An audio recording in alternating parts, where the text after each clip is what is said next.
Mic लगा दी।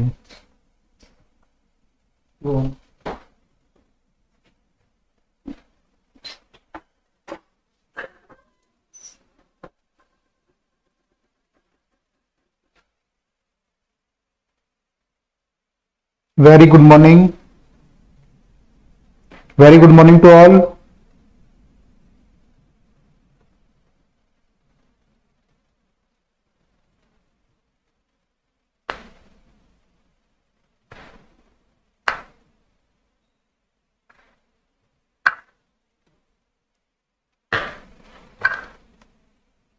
सब लोग आवाज सुन पा रहे हैं? आवाज सुन पा रहे हैं सब लोग?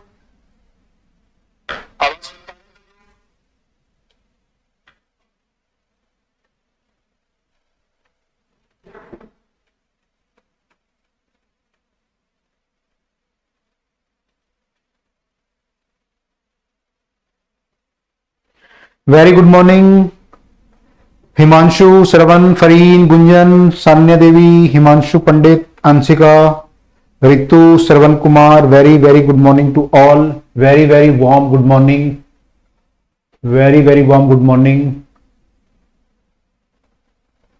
बाकी लोग भी आ गए सब लोग? Surekha good morning, Kanika, Gunjan yes very good morning, Sameer good morning. कल कुछ लोग रात को क्विज में भी थे, आई थिंक क्विज में भी रात को रहे। सब लोग आ गए नहीं आए अभी, या क्विज वाले भी आराम कर रहे हैं? Very good morning Deepanshu, very good morning. हम लोग जो है वेरी गुड मॉर्निंग। हम लोग जो है अब तक जो है आपकी क्लास जो है पिछले मंडे से मैंने लेनी शुरू की थी, and we have finished mathematical tools as well as vector. Vector का एक क्वेश्चन रह गया बस, इसके बाद हमारा वेक्टर फिनिश हो जाएगा। And then we will move to physical world and measurement. I will try कि आपकी अभी आज की क्लास वेडनेसडे है, आज थर्सडे फ्राइडे 3 क्लास है मेरे पास दिवाली से पहले, और मैं ट्राई करूंगा कि 3 तो क्लास नहीं, लेकिन हो सकता है 4 क्लास में एक आधा क्लास दिवाली के बाद लग के ये चैप्टर भी फिनिश हो जाए। Then we will directly move to kinematics, और स्पीड से काइनेमेटिक्स फिनिश करेंगे। तो हम लोग अब स्पीड धीरे धीरे पकड़ते जा रहे हैं। हमने पहले स्लो स्टार्ट किया, and now we are about to finish this second chapter. तो आप लोग भी अपनी स्पीड पकड़ लीजिए, और जो लोग अभी स्लो चल रहे हैं वो लोग भी फास्ट हो जाओ फटाफट से। एंड वेक्टर का असाइनमेंट आई होप आप लोगों ने कर लिया है। गुड मॉर्निंग प्रशांत, दीपांशु, खुशी, हर्षिता, सुब्रो, विश्वास, very good morning. I think आप लोगों ने डीपीपी कर लिया होगा वेक्टर का। तो कल हम लोग वेक्टर का डीपीपी भी डिस्कस कर लेंगे, आज तो नहीं करेंगे, कल हम लोग डिस्कस करेंगे, क्योंकि आज ये खत्म करना है पहले वेक्टर। जैसे ये खत्म होगा आप लोग कल जो है हम लोग वेक्टर का डीपीपी डिस्कस करने वाले हैं, एंड आज हम नया चैप्टर यहां से स्टार्ट करने वाले हैं। आई थिंक असाइनमेंट लोगों का हो गया होगा। मोस्ट ऑफ द क्वेश्चन हम लोग सॉल्व कर चुके हैं क्लास में। मैंने कहा था मैं ट्राई करूंगा सारे क्वेश्चन आपके, ज्यादातर हम क्लास में सारे कंसेप्ट पढ़ लेंगे तो आपके लिए थोड़ा इजी होगा। तो लगभग हम लोग सारे कंसेप्ट पढ़ चुके हैं। जिसका जो डर रहा होगा वेक्टर में, पैरेललोग्राम लॉ को लेके, cross product, dot product, projection वगैरह वगैरह को लेके, वो थोड़ा कम हो गया होगा। जो लोगों को लगता होगा कि 11th में नहीं पढ़ा था, उन लोगों का डर थोड़ा कम हो गया होगा। तो ऐसे ही हम बाकी चैप्टर भी करते जाएंगे, बिल्कुल बेस से लेके टॉप तक बाकी चैप्टर भी अपने स्ट्रॉन्ग करते जाएंगे। और वी विल ट्राई कि हमारे सारे चैप्टर कोर्स फिनिश होते होते 90% तक हमें फुली आ जाए, 95% तक, ठीक है। 100 नहीं बोलूंगा, क्योंकि थोड़ा सा आपको फिर बाद में रिवीजन करना पड़ेगा। उसमें थोड़ा सा स्ट्रॉन्ग होते हैं चैप्टर, कई बार कुछ चीजें रह जाती हैं तो इस रिवीजन में आती हैं, या फिर टेस्ट सीरीज जब आप देते हो तो टेस्ट सीरीज में भी थोड़ा कॉन्फिडेंस और आता है, तब वो 100% आप बोल सकते हो कि 100% हो गया। बट अभी हमें ट्राई करना है कि 95% असाइनमेंट हो जाए। खुशी राघव पूछ रही है सर असाइनमेंट नहीं आया। तो जिन लोगों ने नया ज्वाइन किया उनको बता दूं, assignment is already available in our website kelvin kites की, जो sorry not website, our app kites नाम से जो ऐप है हमारी, उसमें असाइनमेंट ऑलरेडी अवेलेबल है। काइट्स में आप जाएंगे तो माई पैकेज, एंड माई पैकेज में जाके आप लोग फिजिक्स डीपीपी पे जाएंगे तो वहां पे आपको वेक्टर का असाइनमेंट मिल जाएगा, वहां पे अवेलेबल है। इससे पहले जो मैथमेटिकल टूल के असाइनमेंट कर चुके हैं 2A 2B वो भी वहां पर अवेलेबल है, आप वहां पर देख सकते हैं। ओके, तो असाइनमेंट वहां पे अवेलेबल है। कुछ बच्चों की डिमांड थी कि सर उसमें पीडीएफ डाउनलोड हो जाएगा, क्लास में कुछ बच्चे पूछ रहे थे, तो पीडीएफ का फीचर भी आ गया है उसमें बेटा, कल से पीडीएफ भी ऑन कर दिया हमने, तो अब आप पीडीएफ भी डाउनलोड कर सकते हैं। ठीक है, बट ट्राई करना कि उसे सॉल्व करके आंसर जरूर वहां पे पुट कर देना, जो हमारी ऐप में उस करते हैं ना आप लोग, अटेम्प्ट करते हैं तो आंसर लिखते हैं तो लिख देना, क्योंकि उससे मुझे पता चलता रहेगा कि आप लोग कितने असाइनमेंट कर रहे हैं। क्योंकि आप पीडीएफ मान लो कर भी लोगे, करके आप अगर सॉल्व भी कर लोगे मुझे पता नहीं चलेगा कौन बच्चा असाइनमेंट कर रहा है कौन नहीं कर रहा है। तो ट्राई करना। पीडीएफ का जो फीचर दिया गया है इसलिए दिया गया है कि जो बच्चे चाहते हैं कि मुझे स्क्रीन पे ज्यादा बैठना ना पड़े, वो बच्चे जो है पीडीएफ डाउनलोड करके प्रिंट आउट ले सकते हैं और उसे सॉल्व कर सकते हैं। जब आपने एक बार सॉल्व कर लिया उसके जो आपके ऑप्शन आते हैं ABCD, वो आप ऐप में जाके फटाफट से 1-2 मिनट में भर सकते हो, तो आपका टाइम ऐप फोन के आगे कम रहेगा। तो वो बच्चे पीडीएफ डाउनलोड कर सकते हैं जिसको रिक्वायरमेंट है, अदरवाइज आप डायरेक्ट भी दे सकते हो। लेकिन जो पीडीएफ डाउनलोड करेगा एक बार श्योर करें कि आंसर वहां पे जरूर पुट करें, so that I can see who is doing the assignment. अभी मैंने डिस्कस नहीं किया इस बारे में, लेकिन हमें रिपोर्ट आ जाती है कितने बच्चे उसमें से असाइनमेंट कर रहे हैं, और टेस्ट की रिपोर्ट भी आ जाती है कि इस बच्चे के नंबर क्या आए हैं।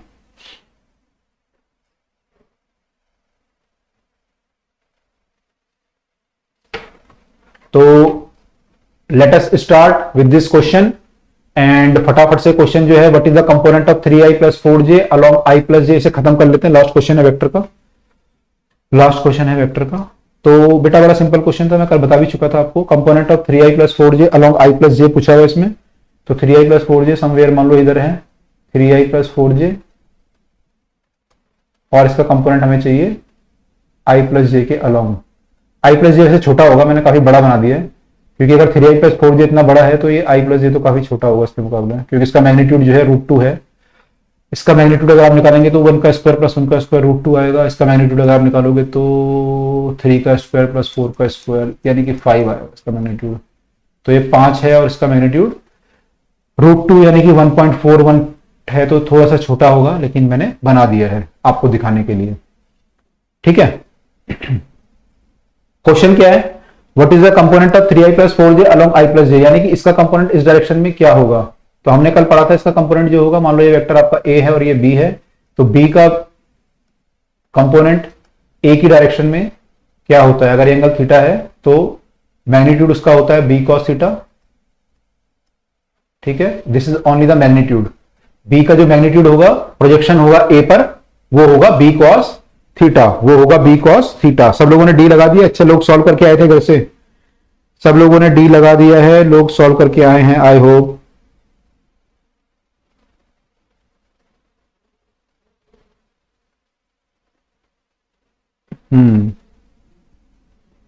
आई होप, ओके, सब लोगों ने डी लगा दिया है, राइट। देखते हैं क्या आता है। तो b cos theta is the magnitude of the projection, लेकिन हमें चाहिए वेक्टर कि इसका जो प्रोजेक्शन होगा वो वेक्टर क्या होगा। तो हमें इस डायरेक्शन में, हमने b का प्रोजेक्शन लिया a के ऊपर, ठीक है, तो मैग्नीट्यूड तो आपको आ गया। डायरेक्शन कौन सी होगी, जो a की डायरेक्शन होगी वही डायरेक्शन इसके प्रोजेक्शन की भी होगी। तो इस डायरेक्शन में हम एक यूनिट वेक्टर से मल्टीप्लाई कर देते हैं, a कैप से। ठीक है, यूनिट वेक्टर से इसलिए किया है क्योंकि हमें केवल डायरेक्शन देनी है। अगर मैं वेक्टर कुछ और ले लूं यूनिट की जगह पे तो क्या होगा, मैग्नीट्यूड भी आ जाएगा कुछ। ठीक है, क्योंकि यूनिट का मैग्नीट्यूड तो 1 होता है, तो 1 से मल्टीप्लाई करने में कोई फर्क नहीं पड़ेगा मुझे। अगर मैं 1 से मल्टीप्लाई कर देता हूं तो मुझे मैग्नीट्यूड में कोई फर्क नहीं पड़ रहा, केवल डायरेक्शन मेरी आ गई एक ही डायरेक्शन में। लेकिन अगर मान लो कि मैं ए वेक्टर ले लूं तो ए वेक्टर का तो मैग्नीट्यूड 5 है, सॉरी ए का मैग्नीट्यूड जो है √2 है, तो आप जो है √2 से मल्टीप्लाई नहीं कर सकते, नहीं तो प्रोजेक्शन गलत हो जाएगा। प्रोजेक्शन केवल इतना है मैग्नीट्यूड उसका, ठीक है, b cos थीटा। तो b cos थीटा डायरेक्शन है ये। तो अब इसकी वैल्यू आपको निकालनी है। अब यहाँ पे आपको cos थीटा निकालना पड़ेगा। हमने फॉर्मूला फिर ये बनाया था आगे, cos थीटा हमारा होता है a.b डिवाइड बाय ab। यहां से हमने फॉर्मूला ड्राइव कर लिया था, into a cap, okay, into a cap. अब चाहो तो b से b काट लो, ठीक है, और चाहो तो इसे a से डिवाइड कर लो, तो ये a कैप हो जाएगा, है ना। आई थिंक मैं आगे आ गया हूं स्क्रीन के, मैं इधर लिख रहा हूं फिर। देखो ये हमारा क्या बन गया था, ये हमारा बन गया था A vector dot B vector divide by A into A cap. ठीक है, तो मैं ए वेक्टर को जब ए से डिवाइड करूंगा तो क्या बनेगा, इस वाले ए वेक्टर को जब ए से डिवाइड करूंगा तो क्या बनेगा, ए कैप। तो ये बन जाएगा A cap dot dot B vector, एक मिनट, इंटू ए कैप। ठीक है, तो ए कैप मतलब यूनिट वेक्टर इन ए। तो ए वेक्टर कौन सा है आपका, ए वेक्टर आपका ये था आई प्लस जे, तो इसकी तरफ यूनिट वेक्टर क्या बनेगा, आई प्लस जे का रूट डिवाइड बाय, इसके मैग्नीट्यूड से डिवाइड करना पड़ेगा, है ना। इसका मैग्नीट्यूड कितना आया था, आई प्लस जे जो ए वेक्टर है इसका मैग्नीट्यूड आया था आपका ये आया था मैग्नीट्यूड यहाँ पे √2, तो √2 से डिवाइड कर लेते हैं। डॉट, ये डॉट प्रोडक्ट है, ठीक है। बी वेक्टर क्या है आपका 3i + 4j डॉट प्रोडक्ट, और ये ए कैप आपका फिर दोबारा i + j √2। ठीक है, इसको आप सॉल्व करेंगे तो i से i की मल्टीप्लाई हो जाएगी, तो 3i वाले का i से मल्टीप्लाई करोगे तो कितना आ जाएगा, 3 आ जाएगा। ऐसी j वाले का 4 से करोगे तो 4 आ जाएगा, और अपॉन में √2 है, ठीक है। एक √2 लेकिन यहां भी है आपके पास, तो √2 का √2 से मल्टीप्लाई कर सकते हो, यू विल गेट अपॉन में 2। ठीक है, तो अपॉन में 2 चलेगा, और ये आ जाएगा 3 + 4 7 आ जाएगा, तो 7/2 आ जाएगा बाहर, 7/2 बाहर आ जाएगा, और अंदर क्या बचेगा i + j। यहां पर लिख देता हूं मैं, 7/2 बाहर आ जाएगा, अंदर बचेगा i + j। कैसे, देखो ये मल्टीप्लाई किया, 3 तो ये आ गया और 4 यहां से आ गया, 7 आ गया। ये स्केलर प्रोडक्ट है तो इसकी वैल्यू आ जाएगी कोई, तो वैल्यू आ गई इसकी 7/√2 आ गई, और √2 से यहां मल्टीप्लाई किया तो कितना आ गया 7/2, और i + j ऑलरेडी यहां पे था, तो ये बन गया आपका 7/2 i + j, which is option number D. तो this is the right answer. तो जिन बच्चों ने किया था it was a correct answer. तो यहां पे हमारा वेक्टर चैप्टर खत्म होता है। अब हम नेक्स्ट चैप्टर स्टार्ट कर रहे हैं। एक बार स्लाइड चेंज कर देंगे, हमारी स्लाइड हम लोग चेंज कर रहे हैं। तब तक कोई बच्चा अगर कोई बोलना चाहे, वेक्टर में कोई डाउट हो किसी का, तो you can write on the comment.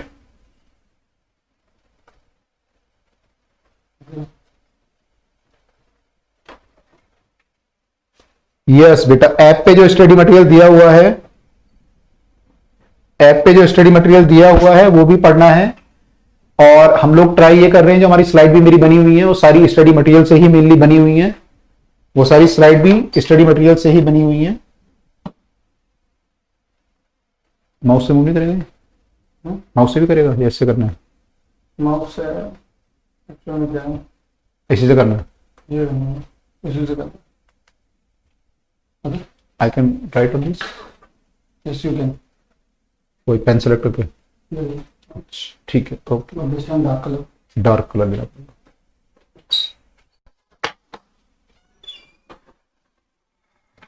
Okay, तो अब हम नेक्स्ट चैप्टर पे मूव कर रहे हैं। आई थिंक ये इससे पहले था वैसे तो, फिजिकल वर्ड और मेजरमेंट, लेकिन मैंने वेक्टर पहले ले लिया था, तो एक बार फटाफट से कर लें। फिजिकल वर्ड एंड मेजरमेंट, इसमें 3 मोटी मोटी चीजें हैं। वेक्टर के मटेरियल का एक क्वेश्चन बता दो। बेटा कल हम डीपीपी डिस्कस करेंगे ना सरफराज, तो उसी से उस टाइम पे वो भी डिस्कस कर लेंगे, ठीक है। कल डीपीपी डिस्कस होगा वेक्टर का, तो साथ साथ में आप क्वेश्चन भी ले आना, स्टडी मटेरियल का अगर होगा तो वो भी डिस्कस कर लेंगे, राइट। तो वहां पे डिस्कस कर लेंगे, सब बच्चे लेके आना, जो भी डीपीपी में डाउट होगा या कोई और डाउट होगा वहां पे लेके आ जाए, ठीक है। ओके, तो देखो इसमें 3 मोटी मोटी चीजें हैं फिजिकल वर्ड और मेजरमेंट में। इसमें एक तो आपका आएगा यूनिट्स, यूनिट के बारे में डिस्कशन है। यूनिट माने लेंथ की यूनिट क्या होती है, मास की यूनिट क्या होती है, और डिफरेंट टाइम की यूनिट क्या होती है, वो सब है थोड़ा बहुत, ठीक है, और उससे रिलेटेड चीजें हैं, ठीक है। दूसरा इसमें है डायमेंशन। यूनिट के बाद डायमेंशन है आपका, कि आपकी जो डायमेंशन होती है, आप लोग अब 12th पढ़ चुके हो, आपको पता होगा डायमेंशन क्या क्या होती है, किसकी डायमेंशन क्या होती है, फॉर्मूले यूज करने होते हैं डायमेंशन निकालने के लिए, तो फॉर्मूले आपको पता है लगभग, तो हम डायमेंशन वहां से निकालेंगे, ठीक है। तीसरी चीज इसमें आएगी एरर्स, कि जो एरर होते हैं आपकी फिजिकल क्वांटिटी जब आप मेजर करते हो तो आप एग्जैक्टली मेजर नहीं कर सकते, उसमें कुछ ना कुछ एरर आ जाता है। एरर डिपेंड करता है कि आपका जो इंस्ट्रूमेंट है वो कितना एक्यूरेट है, depending on that you will have different errors. तो उन एरर को हम कैसे ट्रीट करते हैं और एरर की वैल्यू कितनी हो सकती है मैक्सिमम मिनिमम, वो हम कैसे निकालते हैं। तो तीन चीजें इसमें मोटी मोटी आएंगी, यूनिट, डायमेंशन एंड एरर्स। ठीक है, तीन चीजें मोटी मोटी हम लोग पढ़ने वाले हैं।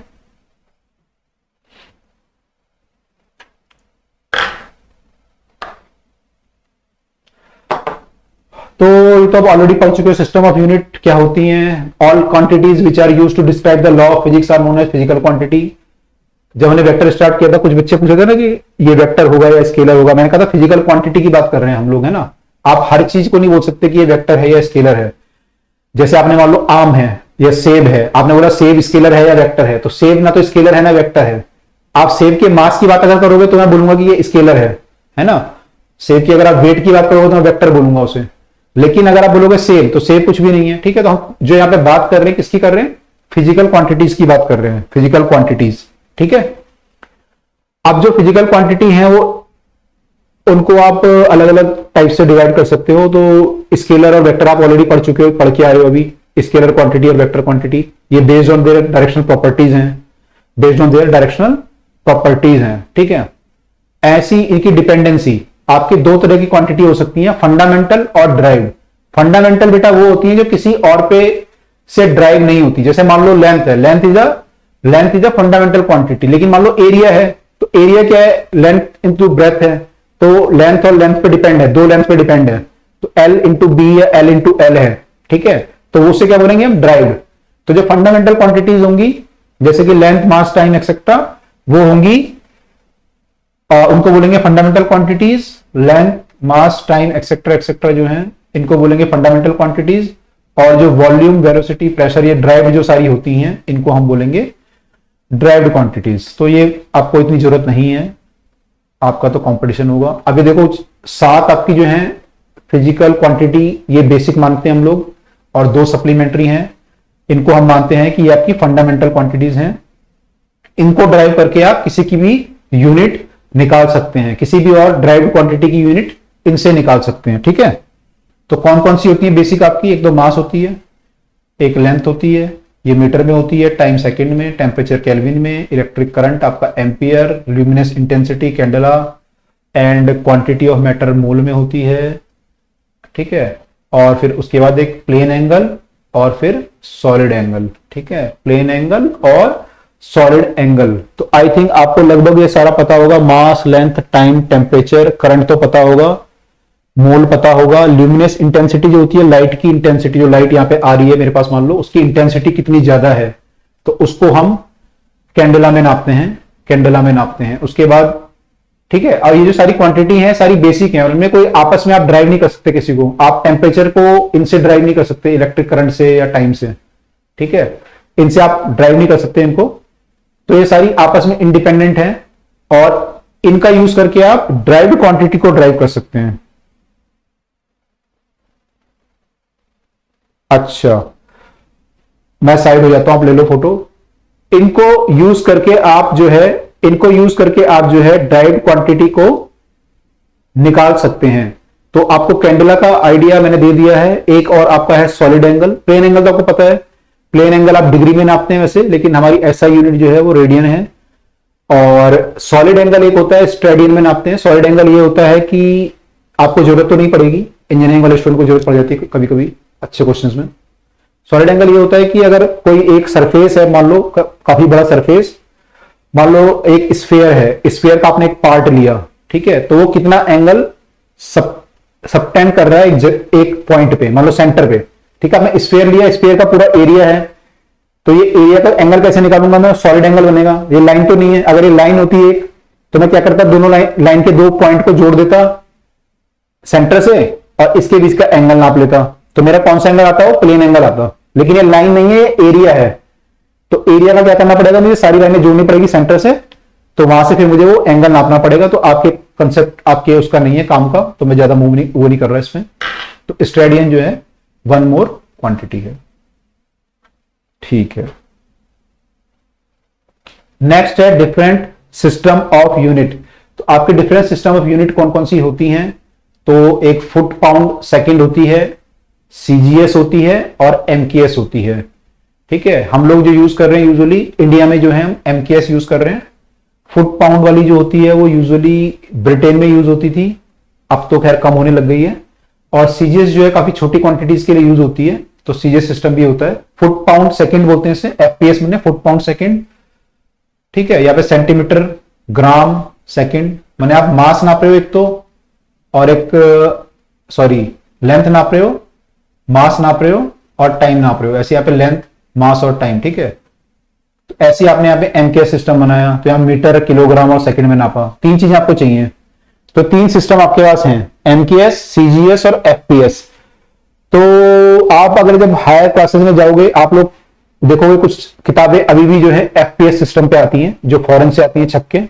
तो कई लोग अभी भी FPS सिस्टम या CGS सिस्टम यूज कर रहे हैं, लेकिन हम लोग MKS सिस्टम यूज करते हैं, मीटर, किलोग्राम, सेकंड में। क्योंकि यहाँ पे क्या होता है, बहुत इजी होता है, 10 की पावर में सारी चीजें आती हैं, 10 की पावर में सारी चीजें आती हैं, तो हमारे लिए थोड़ा सा इजी होता है, ठीक है। तो हम MKS यूज कर रहे हैं और वर्ड में अब ट्राई कर रहे हैं कि MKS, in fact SI system use कर रहे हैं, इसमें थोड़ा सा और ऐड कर देते हैं तो SI सिस्टम बन जाता है, उसे हम यूज करते हैं, ठीक है। अब मैं इस सारी चीजें फटाफट से करने, क्योंकि ज्यादा डिटेल में आपकी मैंने रिक्वायरमेंट नहीं है, आपको वैल्यू याद करनी है या बेसिक कंसेप्ट पता होना चाहिए बस, ठीक है। तो मैं ज्यादा डिटेल में नहीं जा रहा, फटाफट से कर रहे हैं। ओके, अब हम बात कर रहे हैं लेंथ की, कुछ यूनिट्स की बात कर रहे हैं। तो लेंथ हम जो नापते हैं, बड़ी बड़ी लेंथ जो नापते हैं, एक तो बड़ी लेंथ हो सकती है, जैसे कि मान लो सोलर सिस्टम में लेंथ होंगी आपकी, या गैलेक्सी के बीच की लेंथ होंगी, उनको आप नापना चाहोगे तो बड़ी यूनिट यूज करोगे। और कई बार आपकी लेंथ बहुत छोटी होंगी, जैसे मान लो इलेक्ट्रॉन और इलेक्ट्रॉन के बीच की दूरी, या न्यूक्लियस की रेडियाई, तो ये बहुत छोटी दूरियां होंगी, इनके लिए आप छोटी यूनिट यूज करोगे। तो यहां पे अभी बात कर रहे हैं बड़ी यूनिट की, इसमें से दो यूनिट इन्होंने लिखी हैं, एस्ट्रोनॉमिकल यूनिट और एक है लाइट ईयर। एस्ट्रोनॉमिकल यूनिट क्या होती है, ये जो है सेंटर ऑफ एस्ट्रोनॉमिकल यूनिट जो है आपकी क्या होती है, सेंटर ऑफ सन से और जो अर्थ की दूरी है, ठीक है। अर्थ ऐसे घूम रहा है सेंटर के, उसके चारों तरफ है ना, सन के चारों तरफ घूम रहा है, तो ये दूरी है, इसको हम बोलते हैं 1 AU। ये 1 AU है, और इसकी वैल्यू जो लिखी हुई है यहां पे आप देखेंगे 1.5 10 टू पावर 11 मीटर, लगभग इतनी है, ठीक है। 1.5 10 टू पावर 11 मीटर। तो इसका यूज करके मैं क्या निकाल सकता हूं, इसका यूज करके मैं अगर चाहूं तो ये निकाल सकता हूं कि जो सूरज की रोशनी है वो पृथ्वी तक कितनी टाइम में पहुंचेगी, सूरज की रोशनी पृथ्वी तक कितने समय में पहुंचेगी। तो मुझे सूरज से पृथ्वी की दूरी पता चल गई 1 AU, और मुझे पता है लाइट की स्पीड होती है 3 × 10 टू पावर 8। तो वहां से मैं निकाल सकता हूं कि सन की जो रोशनी है, किरणें हैं, कितने टाइम में धरती पे पहुंचती हैं, ठीक है। तो ये बड़ी यूनिट है, इसको हम यूज करते हैं। तो मान लो बड़े में डिस्टेंस नापने, तो हम बोल सकते हैं कि भाई इसकी दूरी 2 AU है ना, जुपिटर और इसके बीच की दूरी इतने AU है, तो ये बड़ी यूनिट है, ठीक है। तो आई थिंक इट्स क्लियर। अच्छा, कुछ बच्चे लिख रहे हैं 8 मिनट। नहीं बेटा, ये प्रैक्टिकल है, थियोरेटिकल नहीं है, क्योंकि जो आपके स्पेस वाले साइंटिस्ट होंगे ना, उनके लिए तो प्रैक्टिकल है ना, ये उनके लिए तो वो लिखते ही ऐसी हो तो ऐसी बात करेंगे आपसे कि ये 5 AU है, ये 2 AU है, हमने रॉकेट बनाया है, वो इतने AU तक चला जाएगा। उनके लिए प्रैक्टिकल है, ठीक है, उनके लिए थियोरेटिकल नहीं है। आप लोगों के लिए थियोरेटिकल लगता है आपको, बट ये प्रैक्टिकल है, ठीक है, प्रैक्टिकल है बहुत। दूसरी है लाइट ईयर, है ना। आपने देखा होगा कई बार बोलते हैं कि हमने एक नया स्टार फाइंड आउट किया, वो पृथ्वी से 4000 लाइट ईयर की दूरी पे है, वो पृथ्वी से 2 लाख लाइट ईयर की दूरी पे है ना, 2 lakh light year, 50,000 light year. तो ये क्या है लाइट ईयर? लाइट ईयर क्या है? इसका नाम तो ऐसे लग रहा है कि ये टाइम है, लेकिन ये टाइम नहीं है, डिस्टेंस है। ये जो है डिस्टेंस है, ठीक है। क्वेश्चन बहुत आता है कि लाइट ईयर किसकी यूनिट है, इसकी बने किसकी, हाँ लेंथ की वो है, ये लेंथ की यूनिट है, किसकी यूनिट है, तो लेंथ है, ठीक है। तो लाइट ईयर क्या है एक्चुअली, कि लाइट जो है एक साल में, आप लाइट को छोड़ दो और एक साल में जितना ये डिस्टेंस ट्रेवल करे, कितना डिस्टेंस ट्रेवल करेगी, बहुत सारा, है ना। उसकी क्योंकि लाइट की वेलोसिटी कितनी है, 3 × 10 टू पावर 8 मीटर पर सेकेंड, इतनी बड़ी यूनिट है, बहुत तेज भागती है लाइट। अब एक साल तक आपने उसे जाने दिया, तो जितना वो डिस्टेंस ट्रेवल कर लेगी उसको हम बोलेंगे 1 लाइट ईयर। 1 लाइट ईयर, तो एक साल में कितना डिस्टेंस ट्रेवल करेगी, आपको उसकी स्पीड पता है, और एक साल में आपको पता है कितने सेकंड होते हैं, लाइट की स्पीड ये होती है, और आपको पता है एक साल में कितने सेकंड होते हैं। तो इनको जब आप मल्टीप्लाई करोगे तो you will get 1 light year equal to 9.46 10 to power 15 metre. तो ये लाइट ईयर जो है इससे बड़ी है, इससे भी काफी बड़ी यूनिट है। ये 10 टू पावर 11 में थी और ये 10 टू पावर 15 में है। ठीक है, 15 में है। खुशी, क्या समझ में नहीं आया? कौन सा वाला पूछ रहे हो? एयू वाला पूछ रहे हो, लाइट ईयर पूछ रहे हो? तो ये यूनिट ऑफ लेंथ है। ठीक है, light year is the unit of length.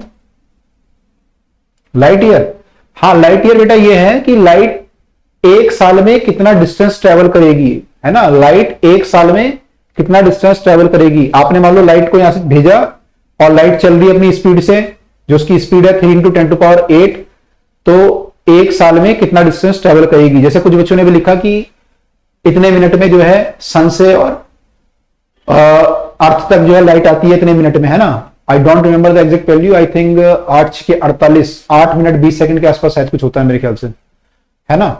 तो 8 मिनट में मान लो सन से पृथ्वी तक आ रही है, तो एक साल में कहां तक जाएगी लाइट? एक साल तक लाइट कहां तक जाएगी, कितना डिस्टेंस ट्रेवल करेगी, उसको हम बोलते हैं 1 light year. 1 light year.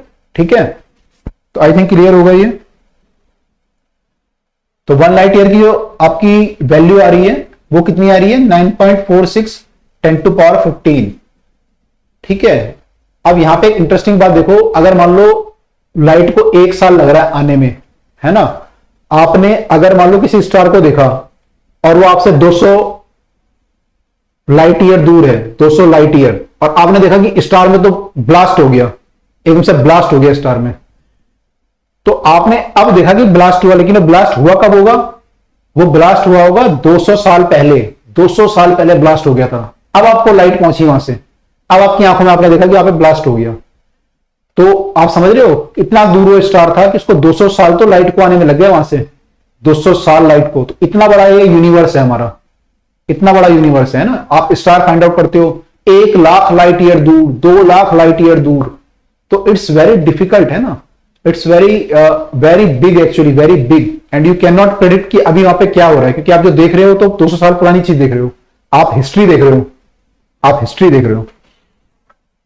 Sarfaraz लिख रहे हैं 8 मिनट 26 सेकंड। ओके बेटा, मेरे को 8:20 याद था, उसके आसपास 8:26 में भी। पार्सेक कोई पूछ रहा था अभी, तो पार्सेक भी देखो ये आ गया आपके सामने,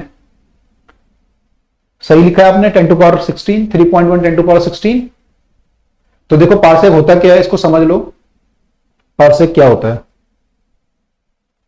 मान लो आपने अभी एयू पढ़ा, एक एयू जो सन से और पृथ्वी के बीच की दूरी है वो एक एयू है। तो ये कह रहा है कि अगर मैं एक एयू की एक आर्क बनाऊं और इसको एक पॉइंट से जोड़ूं,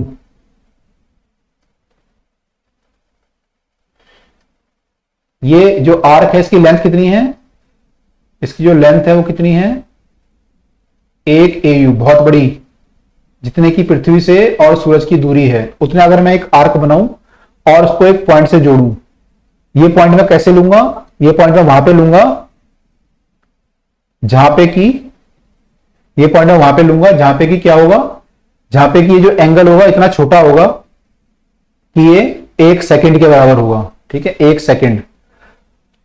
एंगल आपने डिग्री में पढ़ा था, 1 डिग्री 60 डिग्री, 360 डिग्री पढ़ा था आपने। तो जो 1 मिनट होता है, पहले मिनट क्या होता है? अगर आप 1 डिग्री को 60 से डिवाइड कर दो, 60 से अगर आप डिवाइड कर दो you will get a minute, और अगर आप इसको दोबारा डिवाइड कर दो तो you will get a second. तो आप अगर दोबारा 60 से डिवाइड कर दो तो you will get a second. तो 1 डिग्री को 3600 से मैं अगर डिवाइड कर दूं, 3600 से, तो मेरा 1 सेकेंड आएगा। तो ये एंगल कितना है?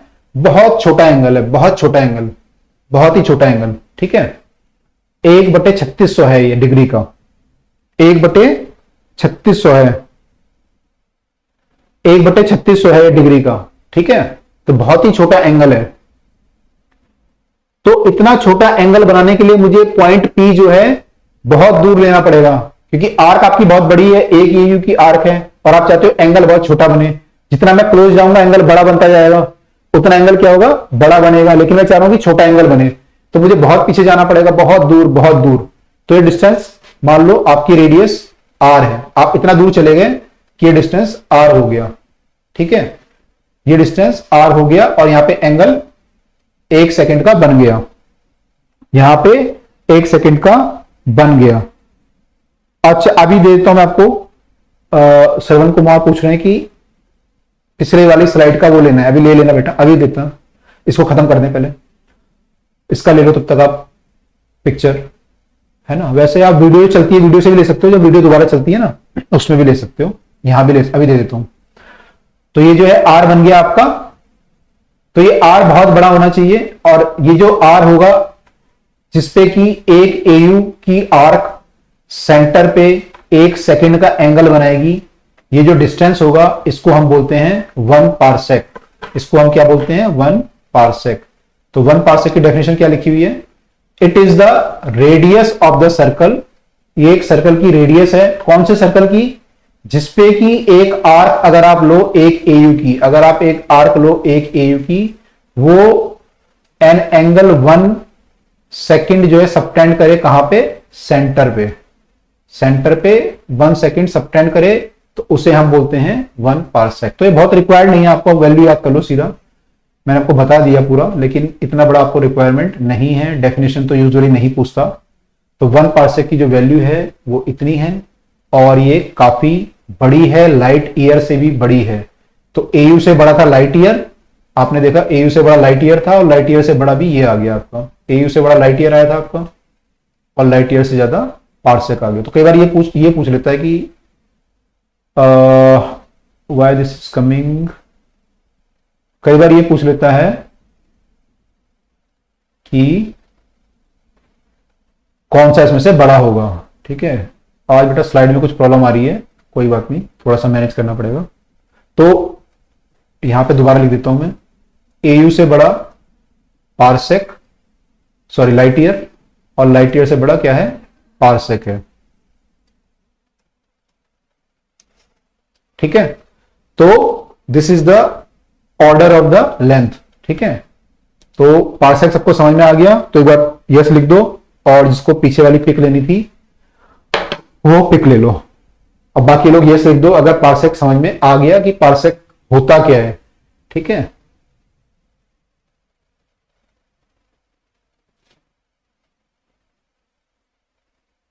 ओके डन, ठीक है, डन बेटा डन, सबको समझ में आ गया ना, पिक ले लिया आप लोगों ने। तो मैं अगली स्लाइड पे मूव करूं, तो कोई ज्यादा इंपॉर्टेंट नहीं है, लेकिन पढ़ाना पड़ेगा ना, फॉर्मेलिटी तो मुझे पूरी करनी पड़ेगी, आपको पता है सारी चीजें, ज्यादा कोई अभी कोई खास बात नहीं बता रहा, ठीक है। अब यहां पे आते हैं,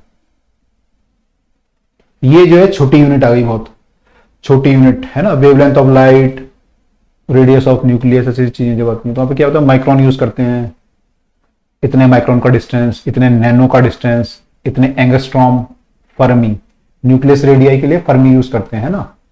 तो ये सारी यूनिट आपको याद रखनी है, कई बार वो केवल बोल देगा इतना माइक्रोन की वेव, इतनी नैनोमीटर की वेव आ गई, इतने एंगस्ट्रॉम की वेव आ गई, या कुछ और आ गया, है ना, लाइट की वेवलेंथ इतने एंगस्ट्रॉम है। तो एंगस्ट्रॉम क्या होता है, 10⁻⁻10 होता है, आप देखते हो ना 4000 एंगस्ट्रॉम से 7000 एंगस्ट्रॉम, विजिबल लाइट लगभग इतनी होती है आपकी।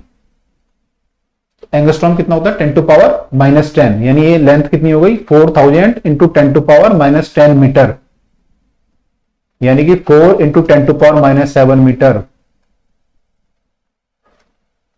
ठीक है। तो इसको ऐसे लिखते हैं हम लोग, कई बार नैनो में भी लिख देते हैं, नैनोमीटर, तो नैनोमीटर में भी दे सकते हैं, तो 400 नैनोमीटर ऐसे कुछ दे देंगे, ठीक। तो नैनोमीटर भी हो सकती है। माइक्रोन आपको पता है 10⁻⁻6 होता है, फर्मी आपको पता है 10⁻⁻15 होता है। तो ये सब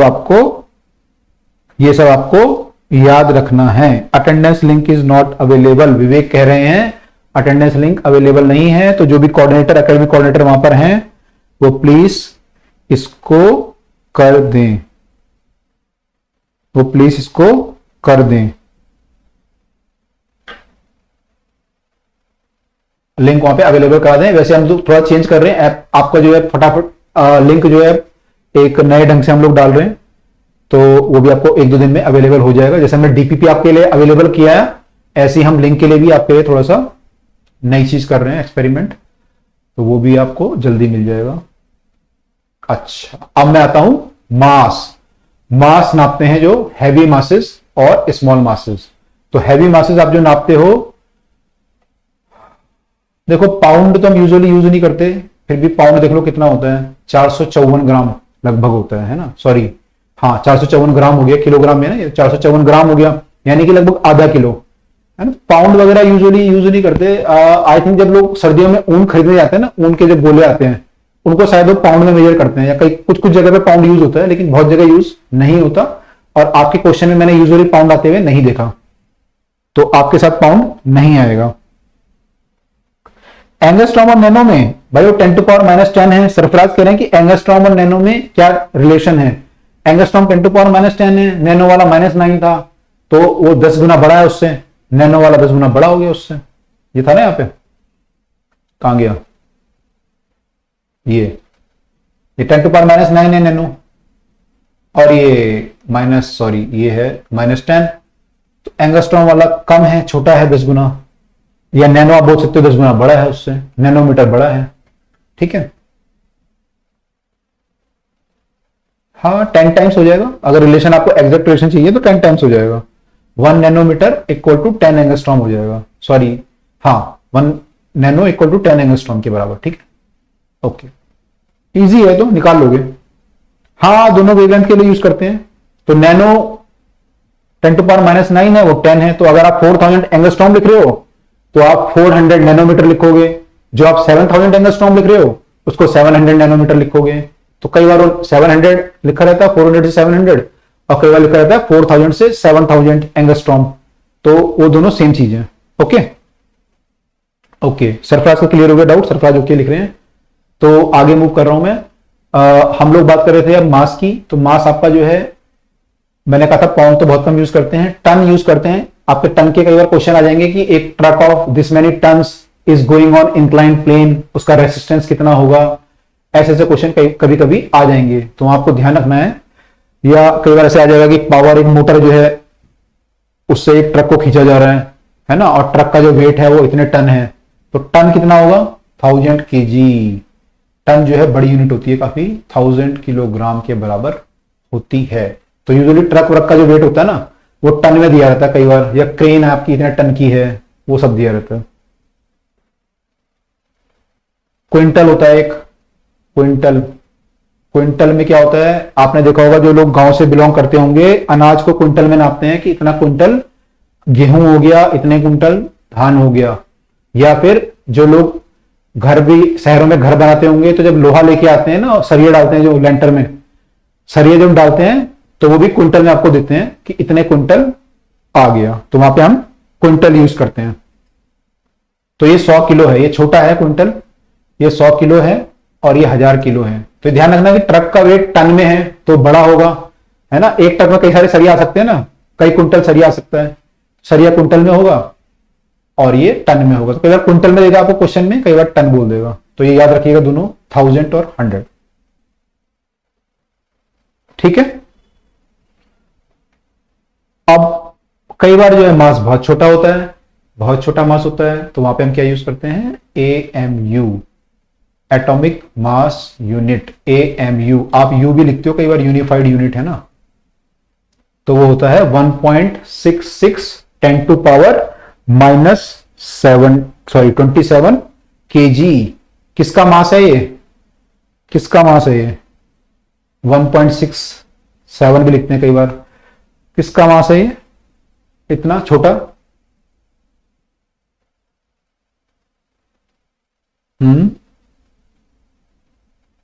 इतना छोटा मास किसका है, 10 to power -27, बहुत छोटा मास है ना, बहुत छोटा मास। समझ लो कितना छोटा मास है ये, 1.66 डिवाइडेड बाय 10 to power 27 हो गया kg। और अगर मैं ग्राम में करूंगा ऐसे तो इतना कर लो, मान लो डिवाइड बाय 10 to power 27, तब भी बहुत छोटा है। 1.6 माने 1 ग्राम और डिवाइड बाय 10 to power 24, इतना छोटा वेट किसका है ये, proton. Yes right, this is proton, ये वेट ऑफ प्रोटॉन है, ठीक है।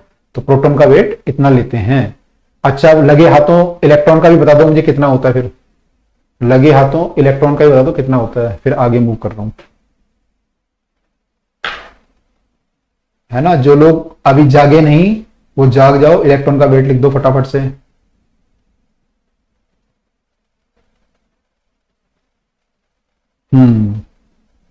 करेक्ट।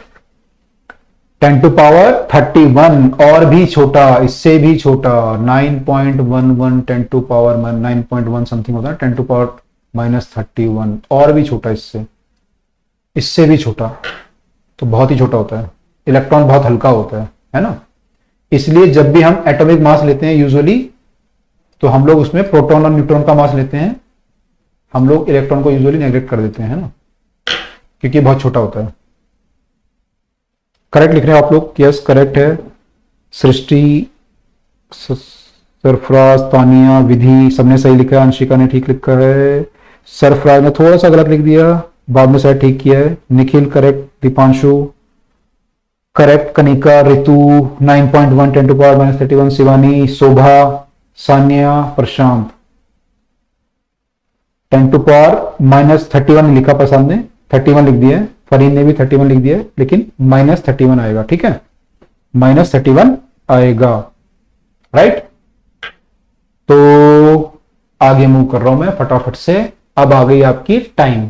तो आपने लेंथ नापा पहले एस्ट्रोनॉमिकल यूनिट पार्सेक वगैरह में, फिर मास नापे क्विंटल टन में, एएमयू में, अब आ गए टाइम, है ना, लेंथ मास टाइम। टाइम जो होता है यूजुअली आप सेकंड में नापते हो, आपकी घड़ी सेकंड में होती है, और आप साल जो अपना नापते हो ईयर में नापते हो, है ना। आप 10 साल के, कोई बोलता है मैं 16 साल का हूं, मैं 18 साल का हूं, मैं 20 साल का हूं, तो ईयर हम यूज करते हैं। यूजुअली जो आपकी यूनिट यूज होती है सोलर ईयर और सेकंड यूज होती है ना, लेकिन कभी कभी कुछ कुछ साइंटिस्ट कहीं कहीं पे जो है लूनर मंथ भी यूज करते हैं। लूनर मंथ क्या होता है? जो मंथ मून को कंप्लीट करने में लगता है एक revolution around the earth orbit, उसको हम बोलते हैं लूनर मंथ।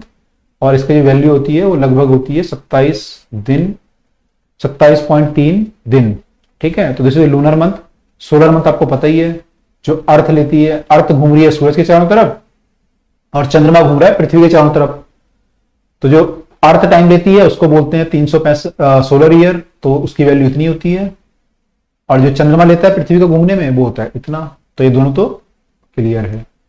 एक यूनिट बहुत छोटी यूनिट होती है, इसको बोलते हैं शेक, 10⁻⁸ सेकंड। तो यूजुअली नहीं पूछता, एक बार बहुत पहले कंपटीशन में पूछा था कहीं पे, 10⁻⁸ सेकंड होती है, ठीक है, बहुत छोटी यूनिट है ये, इसे बोलते हैं शेक। आगे मूव कर रहे हैं। अब आ गया प्रेशर, ठीक है। Pressure is a drive quantity. तो अब हम ड्राइव क्वांटिटी पे आ गए, वो फंडामेंटल थी अभी जो हमने डिस्कस की थी। प्रेशर जो आप नापते हो, अभी आपके आगे जरूरत पड़ेगी, जब आप फ्लूइड वगैरह पढ़ोगे तो वहां पे जरूरत पड़ेगी प्रेशर की। तो प्रेशर जो आप नापते हो एटमॉस्फेरिक प्रेशर में नापते हो, उसे बोलते हैं 1 बार, ठीक है। तो ये जो होता है 10⁵ न्यूटन पर मीटर स्क्वायर, यानी कि 1 पास्कल होता है। 10⁵ न्यूटन पर मीटर स्क्वायर 1 पास्कल, यानी कि 10⁵ न्यूटन फोर्स आप लगा रहे हो किस पे लगा रहे हो? आप लगा रहे हो एक बॉडी के 1 मीटर स्क्वायर एरिया पे। तो उस प्रेशर को हम बोलते हैं 1 बार या 1 एटमॉस्फेरिक प्रेशर। तो जो एटमॉस्फेयर मेरे ऊपर है, वो जो मेरे पे फोर्स लगा रहा है, प्रेशर लगा रहा है, इतना प्रेशर लगा रहा है, ठीक है। तो काफी बड़ा प्रेशर है, ये काफी बड़ा प्रेशर है। अब ये मिली बार लिखा है, तो मिली बार की जरूरत नहीं है बेटा, 10⁻³ होता है मिली, तो उसको मल्टीप्लाई कर दो तो वो तो आ ही जाएगा, इसकी जरूरत नहीं है कुछ, है ना। मिली विली तो करते रहोगे आप। एक टॉर होता है, टॉर थोड़ा छोटा होता है। टॉर क्या होता है? 1 mm ऑफ Hg कॉलम का जो प्रेशर होता है, 1 mm ऑफ Hg कॉलम का जो प्रेशर होता है। एटमॉस्फेरिक प्रेशर आपका कितना होता है? अगर मैं Hg कॉलम में बात करूं तो एटमॉस्फेरिक प्रेशर होता है आपका 76 centimetre of Hg column, 76 centimetre of Hg column. ये इसके, पहले मैं लिख लेता हूं, 76 centimetre of Hg column. Hg मतलब मरकरी।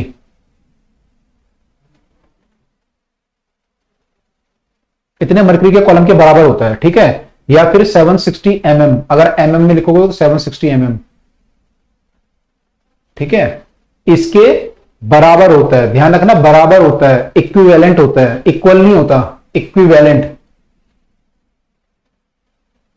मतलब प्रेशर 76 सेंटीमीटर नहीं है आपका, प्रेशर कितना है, जो 76 सेंटीमीटर का मर्करी कॉलम प्रेशर लगाएगा, 76 सेंटीमीटर का मर्करी कॉलम जो प्रेशर लगाएगा उतना 1 एटीएम होता है, उतना 1 एटीएम होता है। अब प्रेशर कितना होता है, प्रेशर अगर आप एच के टर्म में लिखोगे तो ρg h होता है।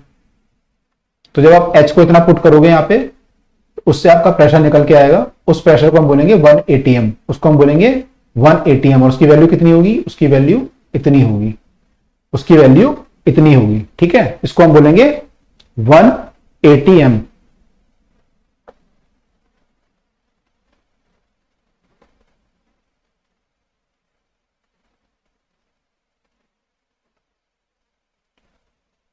टॉर्क को मरकरी के रिस्पेक्ट में क्यों लिखते हैं, क्योंकि यूजुअली मरकरी में नापते हैं। मरकरी में क्यों नापते हैं, उसके लिए कई सारे रीजन है ना, मरकरी के नापने के कई सारे रीजन हैं।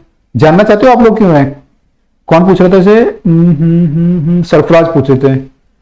कई सारे रीजन है बेटा उसमें, अभी हम आगे पढ़ेंगे प्रेशर में। देखो मरकरी जो है, एक तो जब आप प्रेशर मरकरी से नापते हो तो मरकरी ग्लास पे चिपकता नहीं है ना, उसमें कई प्रैक्टिकल रीजन है, तो आप इजीली नाप सकते हो प्रेशर वगैरह, वो सब रीजन है। दूसरा क्या होता है कि मरकरी जो है काफी हैवी है, तो जब प्रेशर नापोगे तो कितना आ रहा है ये 76 centimetre of H G column. 76 centimetre कितना हो गया, लगभग आपका 1 फुट होता है, लगभग 30 सेंटीमीटर, तो 30 दूनी 60, 2.5 फुट के आसपास हो गया ये। तो 2.5 फुट का मरकरी कॉलम आपको चाहिए, प्रेशर नाप सकते हो। अब मान लो मरकरी यूज ना करूं, इसमें वाटर यूज करूं, ठीक है, वाटर यूज करूं तो वाटर क्या होगा, वाटर की डेंसिटी कितनी होती है मरकरी के मुकाबले, मरकरी की होती है 13.6 और इसकी हो जाएगी उसके मुकाबले बहुत कम हो जाएगी 1/13। तो इसको कॉलम आपको जो चाहिए होगा ना, वो बहुत बड़ा कॉलम चाहिए होगा, कई मीटर बड़ा, 5 मंजिल 4 मंजिल लंबा कॉलम चाहिए होगा, तब आप प्रेशर नाप पाओगे। तो 4 मंजिल लंबा कॉलम आप लैब में कैसे खड़ा करोगे, कहां पे लगाओगे उसे? तो कई सारी प्रैक्टिकल प्रॉब्लम है, तो इसलिए हम जो प्रेशर है वो सारा मरकरी में नापते हैं। आगे आप देखोगे जब हम वो पढ़ेंगे फ्लूइड मैकेनिक्स, वहां पे हम थोड़ा सा निकालेंगे इसकी कैलकुलेशन, तो पता चल जाएगा आपको। तो हम सारा जो ये है इसको हम करते हैं। तो मरकरी की कोई प्रैक्टिकल, कई सारे प्रैक्टिकल रिक्वायरमेंट है, इसलिए हम नहीं करते मरकरी को रिप्लेस, है ना। कई सारी बातें हैं कि टेम्परेचर में स्टेबल होना चाहिए, डेंसिटी काफी हाई होनी चाहिए, बहुत सारे रीजन है, तो मैं उस पर नहीं जा रहा कि वो ऐसा हम क्यों करते हैं, है ना। थोड़ा बहुत मैंने आपको हिंट दे दिया, थोड़ा मैंने हिंट दे दिया, ओके। अगर आप 2 ईयर प्रोग्राम में होते तो पूरा बताता आपको फिर, है ना, 2 ईयर प्रोग्राम में होते तो बताता, लेकिन आपको जरूरत नहीं है, फाइटर में हो आप लोग ऑलरेडी, और एक क्वेश्चन आते भी नहीं है ऐसे, तो मैं इस पे नहीं जा रहा, ठीक है। तो ये हो गया आपका टॉर हो गया, ये हो गया। तो एटमॉस्फेरिक प्रेशर इतना होता है, तो 76 सेंटीमीटर मरकरी में कह रहा था कि ये इसके इक्विवेलेंट होता है। तो जितना 76 सेंटीमीटर को आप यहां पुट करोगे और जी की वैल्यू और रो की वैल्यू पुट करोगे, तो जो प्रेशर आएगा वो कितना आएगा, इतना आएगा, 10⁵ न्यूटन पर मीटर स्क्वायर, ठीक है। तो ये प्रेशर इसके इक्विवेलेंट होता है। कई बच्चे लिखते सीधा कि प्रेशर 76 है जी, तो 76 नहीं, उसके इक्विवेलेंट है, ठीक है, इसके इक्विवेलेंट है। किसी ने पूछा है यहाँ पे कि स्पेस में कितना प्रेशर लगता है, बताओ बेटा स्पेस में कितना प्रेशर लगता है। अगर मैं चांद पे चला जाऊं तो एटमॉस्फेरिक प्रेशर कितना लगेगा?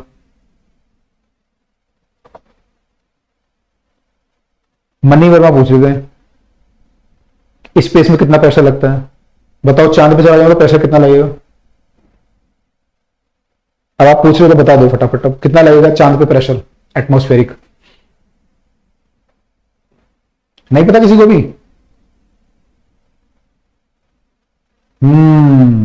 चांद पे एटमॉस्फेयर है? चांद पे एटमॉस्फेयर है ही नहीं, स्पेस में एटमॉस्फेयर है ही नहीं, बाहर एयर नहीं है, तो प्रेशर कितना हो जाएगा? 0, प्रेशर 0 हो जाएगा, वहां पे एटमॉस्फेयर है ही नहीं, 0 प्रेशर लगेगा, ठीक है। अच्छा एक और मैं आपको बात इंटरेस्टिंग से बताता हूं, फिर आगे मूव करते हैं। अगर आपने पूछ लिया क्वेश्चन तो बता देता हूं आपको। आपने देखा जब स्पेस में जाते हैं तो स्पेस सूट पहन के जाते हैं, है ना, ऐसे तो जाते कपड़े पहन के, है ना, जीन्स पहन के शर्ट पहन के जाता कोई स्पेस में, देखा आपने? जीन्स शर्ट पहन के कोई जा रहा हो, ऐसा कोई जाता नहीं, तो स्पेस सूट पहन के जाना पड़ता है। क्यों जाना पड़ता है?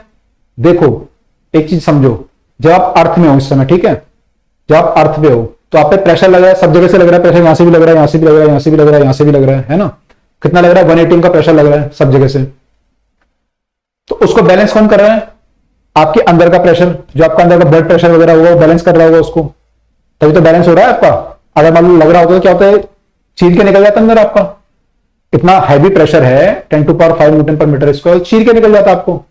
लेकिन उसको बैलेंस कर रहा है, तो अंदर से आपका जो प्रेशर है वो बैलेंस कर रहा है उसको, तो दोनों बैलेंस हो रहे हैं। ठीक है, तो आप बैलेंस हो रहे हो, है ना, बैलेंस हो रहे हो आप। लेकिन मान लो मैं स्पेस में चला गया ऐसे ही, अब क्या हुआ, स्पेस में जाके क्या होगा, स्पेस में जाके क्या होगा, स्पेस में जाके ये होगा कि आपका प्रेशर तो अंदर उतना ही है, लेकिन बाहर का प्रेशर हो गया जीरो। अब क्या हुआ, उतना हैवी प्रेशर अंदर से लगने लगा, उतना हैवी प्रेशर अंदर से लगने लगा, तो क्या होगा, आपका तो ब्लड वगैरह सारा बाहर निकल जाएगा, आपका जो पूरा छाती वगैरह चीर के बाहर आ जाएगा सारी चीजें आपकी, क्योंकि अंदर बहुत हैवी प्रेशर है। तो सडनली एकदम से जो है जो वहां पर पर्सन होगा वो मर जाएगा, डाई कर जाएगा, है ना। तो इसलिए उसको स्पेस सूट पहनाना पड़ता है ताकि वो प्रेशर डिफरेंस बना, सॉरी अंदर प्रेशर बना रहे, है ना, वो जीरो ना हो। तो स्पेस सूट पहनना जरूरी है, अदरवाइज आप स्पेस में नहीं जा सकते। ठीक है,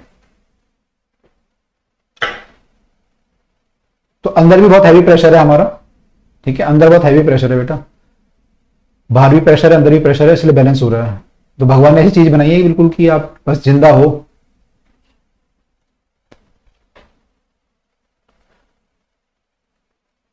ठीक है, अब ये थोड़ा पावर की बात कर लेते हैं, अभी जो पीछे आई थी पावर, दोबारा देख लेते हैं एक बार।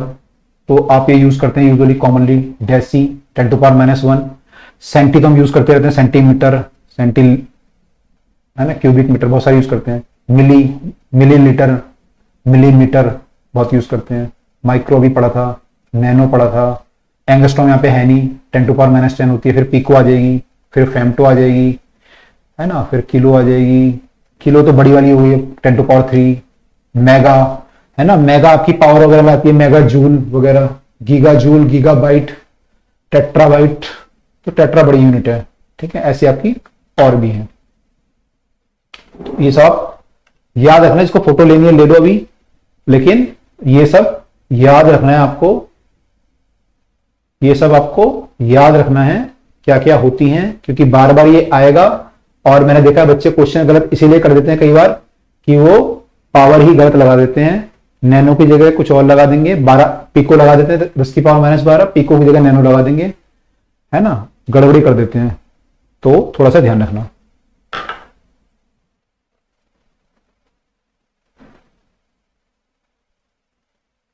ओके, अब आते हैं बेटा एसआई सिस्टम पे अपनी। ठीक है, एसआई सिस्टम पे आ जाते हैं।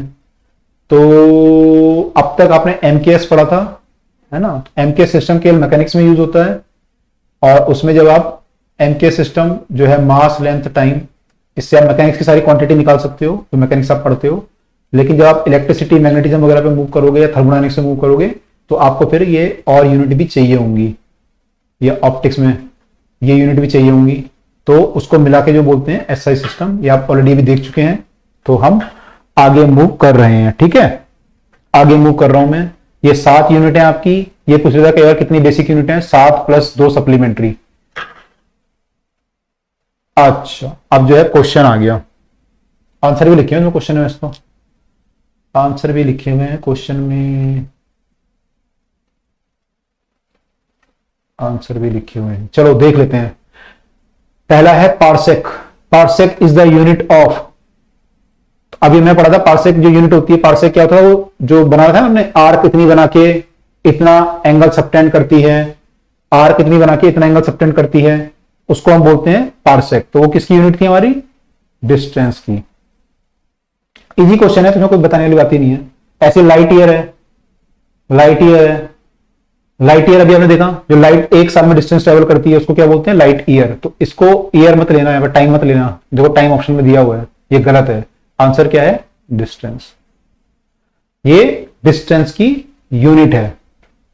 ठीक है, थर्ड क्वेश्चन क्या है, length can not be measured by, कौन सी यूनिट से लेंथ मेजर नहीं कर सकते, can not be measured by, Fermi से कर सकते हैं, माइक्रोन से कर सकते हैं, लाइट ईयर से कर सकते हैं, लेकिन डाइवे से नहीं कर सकते। ये क्या होता है बेटा, किसकी यूनिट है ये, डाइवे, डिबे भी बोलते हैं, डाइवे बोलते हैं कुछ लोग, किसकी यूनिट है ये,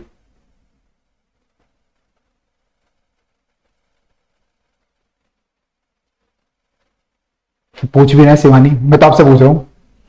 यस यस यस, कुछ बच्चे सही लिख रहे हैं, यस। साउंड नहीं है, साउंड नहीं है, आपको डेसिबल याद आ रहा होगा, जो साउंड लिख रहे हैं ना उनको डेसिबल याद आ रहा होगा। डेसिबल नहीं है, डाइबे है, डीबे है या डाइबे है। This is the unit of, किसकी यूनिट है? Dipole moment. आप करते हो ना charge into distance, charge into distance, तो वहां पे आपका जो आता है डाइपोल मोमेंट वो होता है 3 डाइवे, 4 डाइवे, 5 डाइवे, है ना। तो फिजिक्स में भी यूज होता है, केमिस्ट्री में भी यूज होता है। केमिस्ट्री में डाइपोल मोमेंट यूज होता है ना, जहां पे वहां पे यूज करते हैं। पोलर्स, सॉल्वेंट, वो सब यूज करते हैं ना वहां पे। तो वहां पे पोलर जो होता है, पोलरिटी वगैरह नापने से, या फैजान रूल वगैरह होता है, तो वहां पे डाइपोल मोमेंट नापना होता है आपको, है ना। तो वहां पे डाइवे यूज करते हैं। अच्छा, which of the following is not related to time? ये क्वेश्चन देखो, टाइम से रिलेटेड कौन नहीं है? तो बहुत इजी है, मंथ तो है, डे भी है, ईयर भी है, लेकिन लाइट ईयर नहीं है। अभी हमने पढ़ा था लाइट ईयर नहीं है, तो सिंपल है, इसमें कुछ है ही नहीं। इसमें से सबसे स्मॉलेस्ट कौन सी है? स्मॉलेस्ट मिलीमीटर कितना होता है? 10⁻³ एंगस्ट्रॉम कितना होता है? -10। फर्मी कितना होता है? 15 माइनस में। और मीटर कितना होता है? मीटर तो 1 मीटर होता है। तो सबसे छोटी कौन सी हो गई? फर्मी, सी सबसे छोटी हो गई, फर्मी। ठीक है, सबसे छोटी हो गई फर्मी। आई थिंक ये क्लियर है सबको। तो वैल्यू याद रखनी है सारी, ये angstrom, fermi, femto, pico, nano, सब याद रखनी है। फिर आते हैं हम 1 लाइट ईयर इज, इसका वैल्यू कितनी आई थी हमारी 1 लाइट ईयर की? कैलकुलेशन करके निकाला था हमने 1 लाइट ईयर को। एक साल में कितने सेकंड होते हैं, और लाइट 1 सेकंड में कितना डिस्टेंस ट्रेवल करती है, उसको मल्टीप्लाई करोगे तो कितना बन जाएगा? 9.46 10⁻15। 9.46 10⁻15। बेटा इजी क्वेश्चन है, मैं ज्यादा आपको ना वो नहीं कर रहा अभी, मैं आपको ज्यादा टाइम नहीं दे रहा, क्योंकि इजी क्वेश्चन है, सब पढ़ चुके हैं हम लोग, और हमें फटाफट मूव भी करना है। तो मैं बहुत ज्यादा आपको टाइम इसमें नहीं दे रहा अभी। ठीक है, ठीक है, हाँ 9.46 10⁻15 मीटर। ठीक है। अच्छा, light year is use to measure, क्या मेजर करते हैं? Distance between atoms times stationary charge, none of these. तो ये क्वेश्चन डीपीएमटी का है। पहले जो है दिल्ली का अलग से टेस्ट होता था, जो मौलाना आजाद और बाकी सब आपके कॉलेज हैं उनको डीपीएमटी होता था। पहले हर स्टेट का होता था ना, जैसे ऊपर वाला आई थिंक हिमाचल पीएमटी लिखा हुआ है, एचपीपीएमटी, एएफएमसी का अलग होता था। तो ये डीपीएमटी का क्वेश्चन है, बहुत प्रेस्टिजियस एग्जाम होता था एक टाइम पे, बहुत तैयारी करते थे बच्चे। डीपीएमटी 2007 का क्वेश्चन है। अब तो सब उसमें आ गया, एआईपीएमटी हो गया, फिर नीट हो गया। तो distance between the 2 star, obviously light बहुत बड़ा आपका वो है, तो हमने भी देखा था ना स्टार कितनी दूरी है पृथ्वी से, इसकी दूरी कितनी है, या इस स्टार से इस स्टार की दूरी कितनी है, बहुत बड़ी यूनिट चाहिए आपको, तो वो हम लाइट ईयर में करते हैं। ठीक है, ये इसके आंसर है, आंसर हम देख चुके हैं ऑलरेडी। तो हम एक पोर्शन कंप्लीट कर चुके हैं अपना, ये छोटा पोर्शन था वो हम कंप्लीट कर चुके हैं, है ना। ये था यूनिट से रिलेटेड। मैंने आपको कहा था 3 चीजें होंगी यहाँ पे, एक तो यूनिट होगी, हमने क्लास स्टार्ट की थी, मैंने कहा 3 चीजें होंगी, एक तो यूनिट होगी, दूसरा डायमेंशन होगा, और तीसरा एरर होगा। तो एक पार्ट हम कंप्लीट कर चुके हैं यूनिट वाला, अब हम मूव कर रहे हैं डायमेंशन वाले पार्ट पे। तो किसी का कोई कंफ्यूजन यहां तक अगर है तो वो लिख दे, अदरवाइज ओके लिख दें, तो हम डायमेंशन वाले पार्ट पे मूव कर रहे हैं।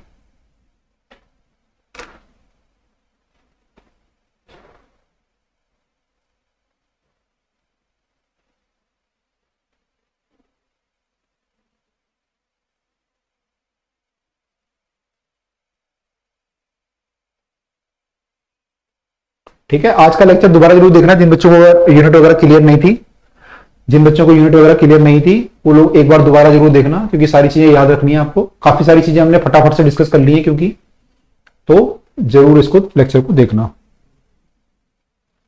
तो सब लोग ओके लिख रहे हैं, सरफराज, समीर, अंशिका, हर्षिता, विधि, तान्या, श्रवण, फरीन, दीपांशु, सान्या, शिवानी, कनिका, रैनी देवी, रितु वर्मा, हिमांशु, तान्या, दिशांक, अर्श सैफी, प्राची सिंह ओके लिख रही है, विधि बिस्ट, प्रशांत, हिमांशु सिंह ओके लिख रही हैं, खुशी यादव ओके, हिमांशु पंडित यासा ने ओके लिखा ओके, हिमांशु सिंह ने बड़ा ओके लिखा। कई बार ऐसा होता है ना, टीचर पढ़ता नहीं है किसी कमेंट, तो कई बार बच्चे बड़ा बड़ा लिख देते हैं, है ना, ऐसा उसमें होता है। जब वो पढ़ते हैं ना, क्या नाम बोलते हैं, क्विज होती है शाम को, जो मिंटी वाली क्विज चलती है ना, तो कई बार टीचर पढ़ नहीं रहा होता कमेंट, तो बच्चा बड़ा बड़ा उसमें से स्माइली बना के या कुछ कुछ लिख के भेज देते हैं कि सर मेरा नाम तो बोलो एक बार, है ना। तो कोई बात नहीं, ये देखो स्माइली बना के भेजी सेवन ने ओके, हिमांशु, यशा, हर्षित ओके, ओके, हर्षित भी ओके लिख रहे हैं, श्रवण कुमार ने स्माइली बना के भेजी है, तो ओके। तो सब लोग को यहां तक समझ में आ गया, फटाफट से हमने कंप्लीट कर लिया। अब आ गए सेकंड पार्ट पे, ठीक है, सेकंड पार्ट पे आते हैं, डायमेंशन ऑफ फिजिकल क्वांटिटी। अब डायमेंशन एनालिसिस कर रहे हैं, तो डायमेंशन एनालिसिस में क्या होता है कि हम लोग जो क्वांटिटी हमने पढ़ी है उनकी कोई डायमेंशन होती है ना। आप लोग तो पढ़ के आ चुके हैं ऑलरेडी, आपको पता डायमेंशन होती है ml, t-2 ml, कुछ कुछ सबकी अपनी भी डायमेंशन है ना, lt-2 समथिंग समथिंग डायमेंशन होती है सबकी। और तो क्या होता है, हम लोग ना फिजिकल क्वांटिटी को डायमेंशन उसकी लिखते हैं। डायमेंशन मतलब किस किस पे डिपेंड करती है, मास पे डिपेंड करती है, लेंथ पे डिपेंड करती है, टाइम पे डिपेंड करती है, करंट पे डिपेंड करती है। अगर डिपेंड करती है तो कितनी पावर पे डिपेंड करती है, मास की पावर कितनी होगी, लेंथ की पावर कितनी होगी, टाइम की पावर कितनी होगी। तो ये सब जो है डायमेंशन एनालिसिस में होती है, ठीक है। अच्छा, कह रहा है डायमेंशन में प्रॉब्लम होती है, एरर क्लियर है। बेटा डायमेंशन उल्टा है मेरे ख्याल से, डायमेंशन इजी है, एरर वाला टफ है। तो अभी देखते हैं, ये भी क्लियर हो जाएगा, ये भी क्लियर हो जाएगा, ठीक है। तो हम लोग देखते हैं कि उसकी डायमेंशन क्या क्या है। तो हम डायमेंशन की टर्म में बात करते हैं, तो डायमेंशन एनालिसिस होता है। तो आपका तो बहुत बेसिक है, आप लोगों को ज्यादा कुछ करना नहीं है, हमें तो बहुत बेसिक पढ़ना है। हायर क्लास में जब आप जाओगे तो वहां पे डायमेंशन एनालिसिस और थोड़ा सा रिग्रेस हो जाता है और थोड़ा सा टफ हो जाता है। तो ये कुछ बेसिक क्वांटिटी हैं, ये कुछ बेसिक क्वांटिटी हैं। इसमें देखो पीपीटी थोड़ा गड़बड़ आ रखी है, आई थिंक इन्होंने पीपीटी ना पुरानी वाली दे दी है। मैं कल नई वाली पीपीटी आपको दे दूंगा एक बार। तो जो अपलोड हम करेंगे पीपीटी, आई विल ट्राई कि मैं आपको दोनों पीपीटी ये भी करा दूंगा कि इसमें कुछ लिख चुका हूं, और जो मैंने एक्चुअल पीपीटी बनाई थी ये वो नहीं है एक्चुअली, तो हम उसे भी अपलोड कर देंगे, ठीक है, उसे भी अपलोड करा देंगे। तो वैसे भी आपको पता है सारी चीजें ये, है ना। एरिया आपका क्या होता है, लेंथ इंटू ब्रेथ होता है। तो डायमेंशन क्या हो गई, एल इंटू एल, यानी कि एल स्क्वायर, ठीक है। तो यहाँ पे m की कोई वैल्यू नहीं आई तो हमने m को 0 कर दिया, t को 0 कर दिया, यूनिट इसकी मीटर स्क्वायर आ गई, ठीक है। ऐसी वॉल्यूम में क्या होगा, 3 बार आ जाएगा l क्यूब, तो यहाँ पे m0 l क्यूब t0 हो गया मीटर क्यूब। ऐसी डेंसिटी है, डेंसिटी क्या होती है, मास पर यूनिट वॉल्यूम। तो मास को m लिख दिया, वॉल्यूम को l क्यूब लिख दिया, तो ml-3 ये हो गया। स्पेसिफिक ग्रेविटी क्या होती है, दो डेंसिटी का रेशो होती है, डेंसिटी ऑफ बॉडी और डेंसिटी ऑफ वाटर। तो एक दोनों की डेंसिटी का यूनिट सेम आएगा तो कट के 0 हो जाएगा, नो यूनिट। वेलोसिटी, वेलोसिटी यहां दिख नहीं रही, मैं लिख देता हूं। वेलोसिटी क्या होती है आपकी, डिस्टेंस बाय टाइम, तो L बाय टी हो जाएगा। L बाय टी की डायमेंशन क्या आ जाएगी, LT-1, तो m की पावर 0, LT-1, बस सिंपल है तो सारी। ऐसी एक्सेलरेशन आ जाएगा, ठीक है, change in velocity by time, linear momentum, mass into velocity, acceleration due to gravity, जो एक्सेलरेशन की यूनिट होगी वही इसकी होगी। फोर्स क्या होता है, मास इनटू एक्सेलरेशन। प्रेशर क्या होता है, force by area. Universal constant क्या होता है, तो यूनिवर्सल कांस्टेंट आप ग्रेविटेशनल कांस्टेंट से निकालते हो ना, G/m/r²। तो वो सब है, तो ऐसे कई सारी यूनिट हो सकती हैं, इसमें सारी आने रखी, मैं आपको एक बार स्लाइड दे दूंगा तो आप सारी देख लेना। और ये आपके पैकेज में भी लिखी हुई है, जो आपका पैकेज आपको अवेलेबल है वहां पे पीडीएफ, उसमें भी सारी यूनिट है। तो जहां जहां हमें जरूरत पड़ती रहेगी हम लोग यूज करते रहेंगे। हीट, टेम्परेचर, लेटेंट हीट, आपको पता होना चाहिए फॉर्मूला क्या है। आपको एक तो फॉर्मूला पता होना चाहिए, हाँ एनसीईआरटी में भी लिखी हुई है बेटा, एनसीईआरटी से भी देख सकते हो, नहीं तो इसमें हमने बुकलेट दी है उसमें भी लिखी हुई है। आपको फॉर्मूला पता होना चाहिए बेसिकली, तो आप कोई भी डायमेंशन निकाल सकते हो। अभी हम आगे निकालेंगे भी, अभी हम आगे निकालेंगे भी, ठीक है। आई थिंक मैं एक बार ना स्लाइड करेक्ट करने की कोशिश करता हूं, अगर स्लाइड ये करेक्ट हो जाए तो हम लोग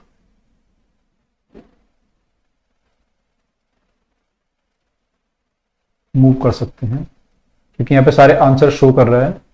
आई थिंक मैं एक बार स्लाइड करेक्ट करने की कोशिश करता हूं, अगर ये करेक्ट ही हो जाए।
हाँ बेटा, ये वाली करेक्ट स्लाइड है, ये है करेक्ट स्लाइड। ओके, मेरे को मिल गई है, तो बस आप 2 मिनट का टाइम दो, मैं इसको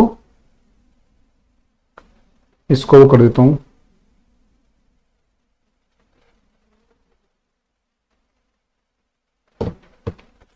दो मिनट हो गया बस, फिर मजा आएगा।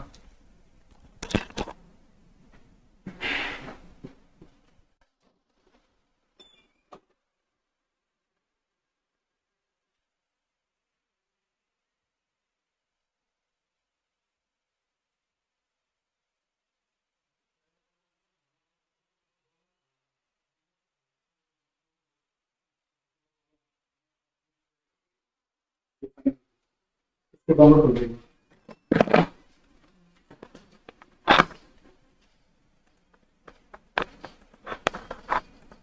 लाइव चलिए।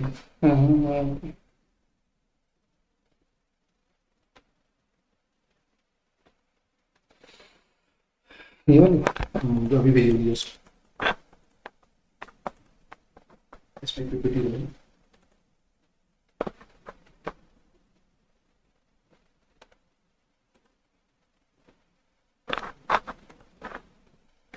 आज हमें दोनों अपलोड करनी पड़ेगी क्योंकि इसमें ठीक है कंट्रोडिक्शन हो ना ऑलरेडी, तो बच्चों को दोनों दे देंगे।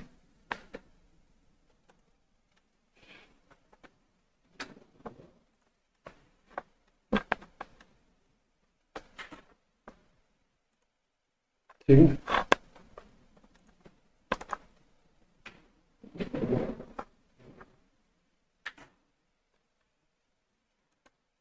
ओके ठीक है।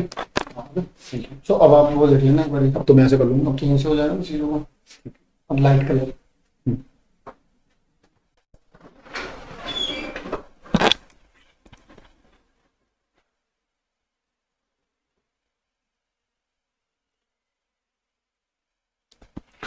ओके बेटा, तो वी आर बैक। तो हमने जो है कोशिश किया है, स्लाइड ठीक हो गई है।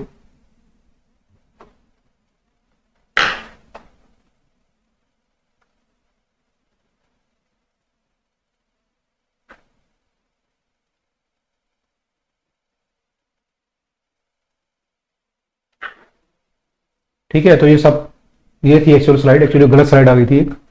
तो दीज आर द, ये हम पढ़ चुके हैं, ये सब कर चुके हैं। ये हो गया था, ये हो गया था, ये हो गया, ये हो गया, ये हो गया, ये हम कर चुके हैं, ये कर चुके हैं, ये कर चुके हैं, ये कर चुके हैं, ये सब कर चुके हैं, ये कर हो गया, ये कर चुके हैं।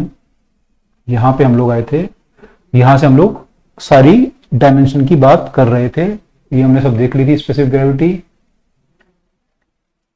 Speed, linear momentum. ओके, तो अब आई थिंक सबको क्लियर दिख रहा है। एक बार लिख दो अगर क्लियर दिख रहा है सबको।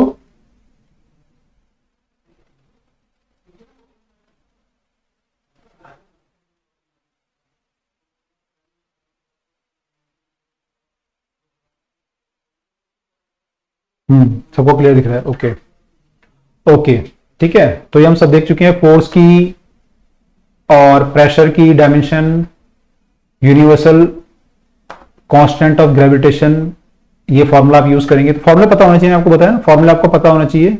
अगर आपको फॉर्मूला पता है तो यू कैन इजीली डू। तो ये फॉर्मूला है इसका, तो यहां से आप जी की वैल्यू निकाल सकते हो, कैपिटल जी की, और डायमेंशन निकाल सकते हो, ठीक है।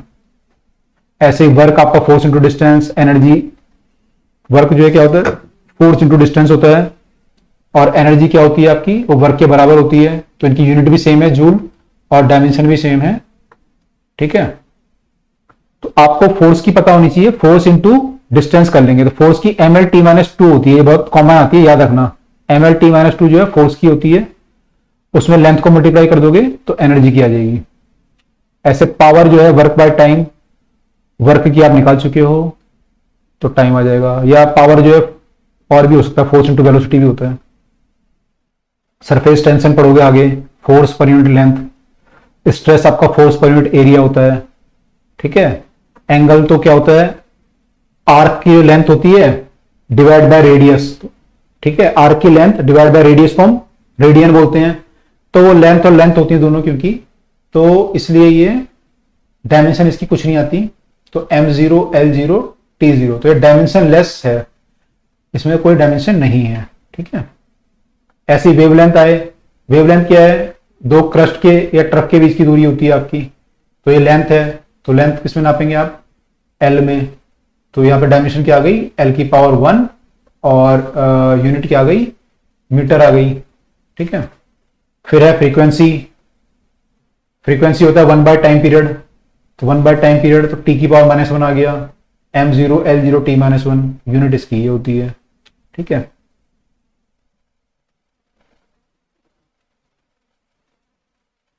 ओके,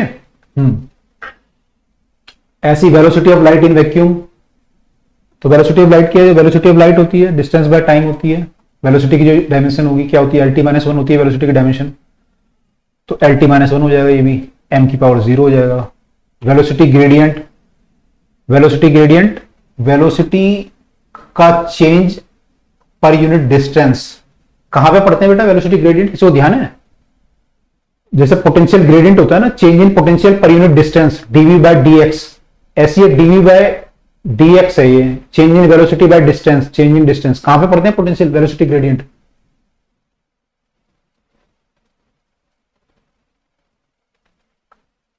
कहां पे पढ़ते हैं? डायमेंशन फॉर्मूला का यूज क्या है, आप जो ड्राइव करते हो ना, अभी जो ड्राइव करते हो आप डायमेंशन चेक करते हो इक्वेशन की, वहां पे यूज है बेटा। और हायर क्लास में जाओगे तो और भी यूज होगा। नहीं, ये वेलोसिटी ग्रेडियंट है, पोटेंशियल ग्रेडियंट नहीं है। अंशिका लिख रही है कि पोटेंशियोमीटर में यूज करते हैं। मैंने वो वेलोसिटी ग्रेडियंट पूछा है ना, पोटेंशियल ग्रेडियंट नहीं पूछा मैंने। पोटेंशियल ग्रेडियंट तो आप यूज करते हो पोटेंशियोमीटर में, वेलोसिटी ग्रेडियंट कहां पे यूज करते हैं? कहीं पे ध्यान किसी को? फ्लूइड मैकेनिक्स में यूज करते हैं, फ्लूइड मैकेनिक्स में वेलोसिटी ग्रेडियंट।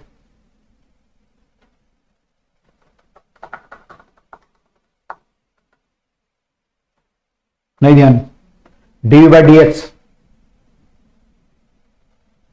हाँ फ्लूइड में यूज करते हैं, फ्लूइड में करते हैं, ठीक है। फ्लूइड में जब आपकी दो लेयर मूव करती है ना, दो लेयर मूव करती हैं आपस में, फोर्स लगाती हैं, विस्कस फोर्स। तो वहां पे जब फोर्स लगता है उसके जब वैल्यू निकालोगे तो वेलोसिटी ग्रेडियंट की, इसकी वेलोसिटी कितनी थी, इसकी वेलोसिटी कितनी थी, तो मान लो 10 थी, ये 5 थी, तो 5 मीटर पर सेकंड का डिफरेंस है दोनों के बीच में। इसकी वेलोसिटी 10 मीटर पर सेकंड थी, इसकी 5 मीटर पर सेकंड थी, तो डिफरेंस कितना आया, 5 मीटर पर सेकंड। इनके बीच की दूरी कितनी थी, मान लो इसके बीच की दूरी थी 2 मीटर, तो वेलोसिटी ग्रेडियंट कितना आ गया, 5 डिवाइड बाय 2, 2.5 का वेलोसिटी ग्रेडियंट आ गया। तो वहां पे हम वेलोसिटी ग्रेडियंट यूज करते हैं, ठीक है। चलो, हाँ ओके। रेट ऑफ फ्लो है आपका वॉल्यूम पर यूनिट टाइम। वॉल्यूम पर यूनिट टाइम कई जगह यूज हो सकता है ना। कितना वॉल्यूम फ्लूइड का हो सकता है, फ्लूइड का कितना वॉल्यूम फ्लो हुआ, फ्लूइड में दोनों आ गए, लिक्विड भी आ गया, गैस भी आ गया, तो दोनों का हो सकता है। तो वॉल्यूम पर यूनिट टाइम है रेट ऑफ फ्लो, वॉल्यूम पर यूनिट टाइम। तो वॉल्यूम किसमें नापते हो, length into breadth into height. तो इसकी डायमेंशन L3 होती है, पीछे भी देखा था हमने। और टाइम की टी होती है, तो ये एल क्यूब बाई टी यानी L cube T minus one यानी कि M zero L cube T minus one, this is the dimension. ठीक है, दिस इज द डायमेंशन। अब ये आ गया प्लैंक कांस्टेंट। प्लैंक कांस्टेंट आ गया। प्लैंक कांस्टेंट क्या होता है? ये फॉर्मूला होता है ना आपका E equal to H nu, photon में जब यूज करते हो या एनर्जी यूज करते हो तो, है ना, एनर्जी ऑफ द वेव वगैरह यूज करते हो तो यहाँ पे एच न्यू वगैरह यूज करते हो और प्लैंक कांस्टेंट आता है एक। जो प्लैंक कांस्टेंट है वो क्या है? Energy by frequency. Energy by frequency, तो एनर्जी की डायमेंशन रखेंगे और फ्रीक्वेंसी की 1 बाय टाइम पीरियड होती है, उससे सॉल्व कर लेंगे तो आंसर आ जाएगा। लीनियर मास डेंसिटी, मास पर यूनिट लेंथ कहां पे यूज करते हैं बेटा? लीनियर मास डेंसिटी कहां पे यूज करते हो? मास पर यूनिट लेंथ की जरूरत कहां पे पड़ती है? कोई बता सकता है मेरे को? मास पर यूनिट लेंथ की जरूरत कहां पर पड़ती है?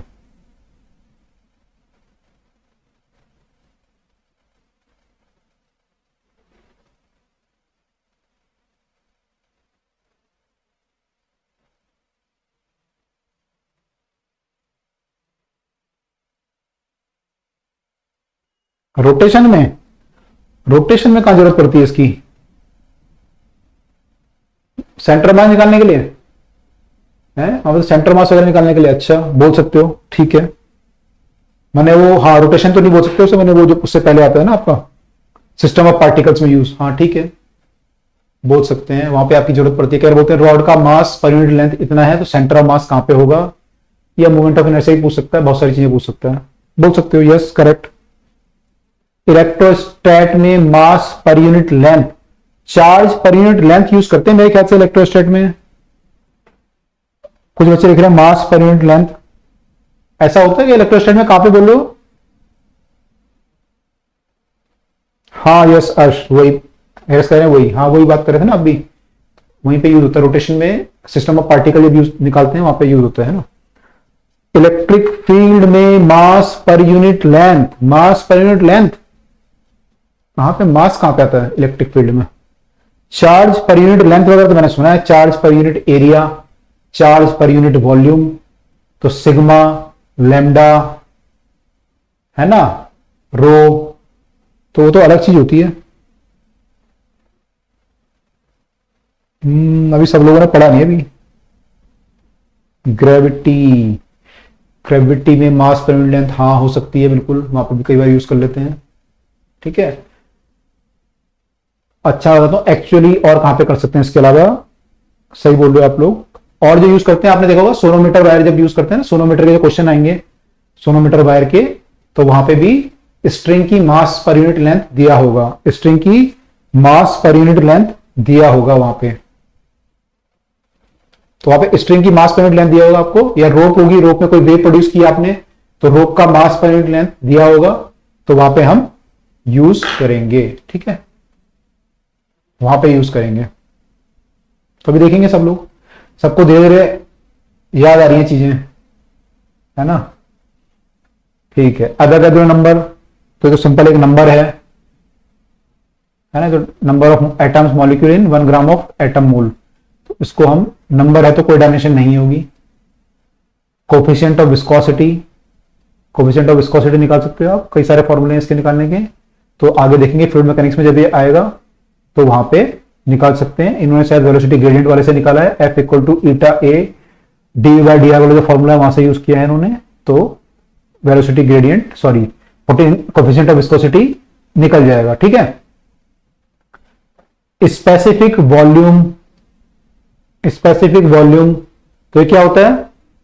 ये होता है वॉल्यूम पर यूनिट मास, किसी बॉडी का पर यूनिट मास कितना वॉल्यूम है, 1 किलो का वॉल्यूम कितना है। जैसे मान लो रुई है, तो रुई का स्पेसिफिक वॉल्यूम बहुत ज्यादा आ जाएगा। 1 किलो अगर मैं रुई लूं और 1 किलो आयरन लूं, लोहा लूं, 1 किलो आयरन तो बहुत कम मास वॉल्यूम लेगा और 1 किलो रुई बहुत ज्यादा वॉल्यूम लेगी। तो स्पेसिफिक वॉल्यूम ये होता है कि किसी पर्टिकुलर केजी या पर्टिकुलर मास का वॉल्यूम कितना है, तो this is volume per unit mass. तो वॉल्यूम को ऊपर रखेंगे, मास को नीचे रखेंगे, तो L क्यूब बाय M हो जाएगा, तो L क्यूब माइनस M आ जाएगा, M की पावर माइनस 1 आ जाएगी। ठीक है, रिफ्रैक्टिव इंडेक्स ऑप्टिक्स में यूज किया है, velocity of light divide by velocity of light in vacuum divide by velocity of light in the medium, तो वो उसको हम बोलते हैं उस मीडियम का रिफ्रैक्टिव इंडेक्स। आपने यूज किया होगा ग्लास का और वाटर का नॉर्मली यूज करते हैं, ठीक है। Kinetic energy half M B square, potential energy mgh। अभी क्योंकि एनर्जी है तो यहां से भी निकाल सकते हो, नहीं तो आपने पीछे भी निकाला था, आपने पीछे निकाला था ना कि फोर्स इंटू डिस्प्लेसमेंट से निकाल सकते हो, फोर्स इंटू डिस्टेंस, वो भी एनर्जी होता है आपका। वर्क डन मतलब वर्क डन और एनर्जी और ये सब बराबर होते हैं आपस में। तो फोर्स का आपकी पता है mlt-2 होती है, उसको s से मल्टीप्लाई कर दोगे, mlt-2 इंटू s की क्या होगी डायमेंशन, l होगी, फोर्स की होगी mlt-2, तो मल्टीप्लाई करोगे तो बन जाएगा ml2t-2, ml2t-2। अटेंडेंस नहीं हुई, ओके, तो गड़बड़ हो गया, अटेंडेंस नहीं हुई अभी तक तो कोई बात नहीं बेटा। हम लोग कमेंट लिख दो, सब लोग एक बार प्रेजेंट लिख दो, चलो कमेंट में, ये लोग वहां से चेक करके लगा देंगे। फिर प्रेजेंट लिख दो आप अपना, या आप रोल नंबर जो रोल नंबर मत लिखो, प्रेजेंट लिख दो बस केवल, और अपना नाम लिख दो, तो वहां से अटेंडेंस आपकी ये लोग बाद में चेक कर लेंगे, ठीक है। तो अगर वो लिंक रह गया होगा तो लगा देंगे, एक बार सब प्रेजेंट लिख दो फटाफट से।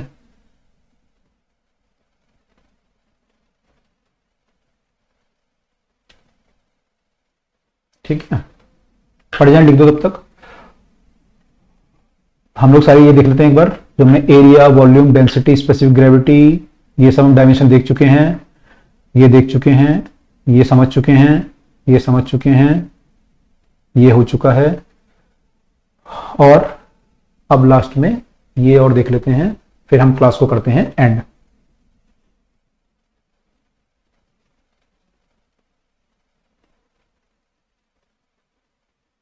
ओके, सब लोग प्रेजेंट लिख रहे हैं, अरुंधति प्रेजेंट, ओके। हाँ, नाम जरूर लिखना, क्योंकि कईयों का नाम जो है अलग होगा, यहाँ पे जो दिख रहा होगा नाम अलग होगा, तो प्रेजेंट जरूर लिखना। तब तक मैं ट्रिग्नोमेट्रिक रेशो चलता हूँ। रेशो आपको पता है साइन कॉस टेन होते हैं, perpendicular by base, hypotenuse by base, perpendicular by hypotenuse, तो सब ये लेंथ बाय लेंथ का रेशो है। तो लेंथ बाय लेंथ का जो रेशो है, तो डायमेंशन l बाय एल आएगी, तो डायमेंशन जो है कुछ नहीं आएगी, फाइनली डायमेंशन हो जाएगी सब जीरो, सब हो जाएगी जीरो। फिर है moment of force. Moment of force क्या होता है, मोमेंट ऑफ कपल भी बोलते हैं, फोर्स इंटू डिस्टेंस, है ना, फोर्स इंटू डिस्टेंस, टॉर्क जिसे हम बोलते हैं एक तरह से। तो फोर्स की यूनिट डायमेंशन होती है mlt-2, बार बार बताया आपको, मैं याद रखना, और डिस्टेंस की l मल्टीप्लाई किया तो आ गया ये।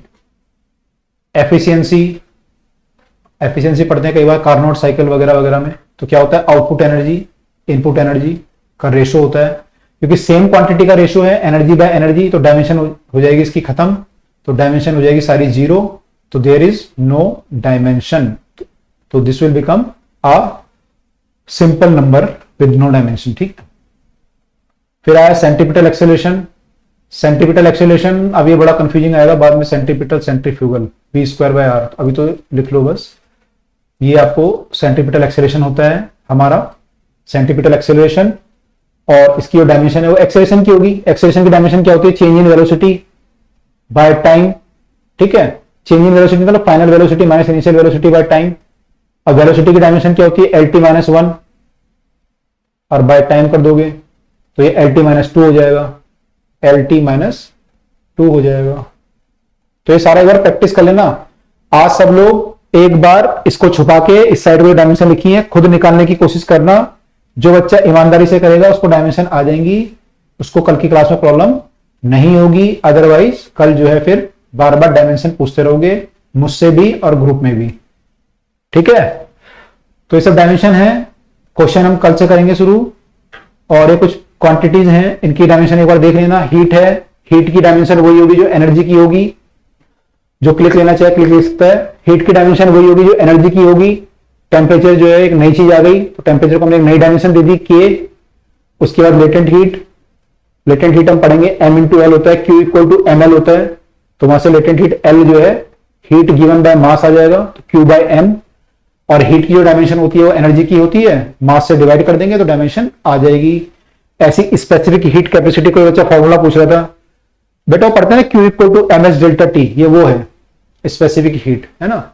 Q equal to M S delta T, कि आपने कितना हीट दिया और कितना उसका टेम्परेचर रेज हुआ, तो वहां से हम लोग निकालेंगे तो Q बाय एम थीटा आ जाएगा। ऐसी आपकी इंटरनल एनर्जी, वो तो एनर्जी की जो डायमेंशन होगी वो इंटरनल एनर्जी की होगी।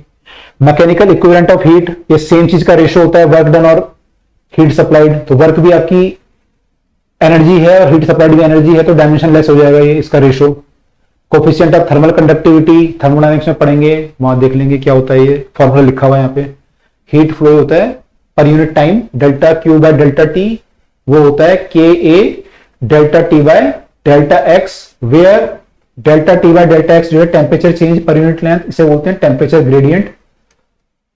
तो ये थर्मोडायनेमिक्स में देख लेंगे, इससे मुलाकात वहां पे होगी, ठीक है, तो वहां देखेंगे इसे।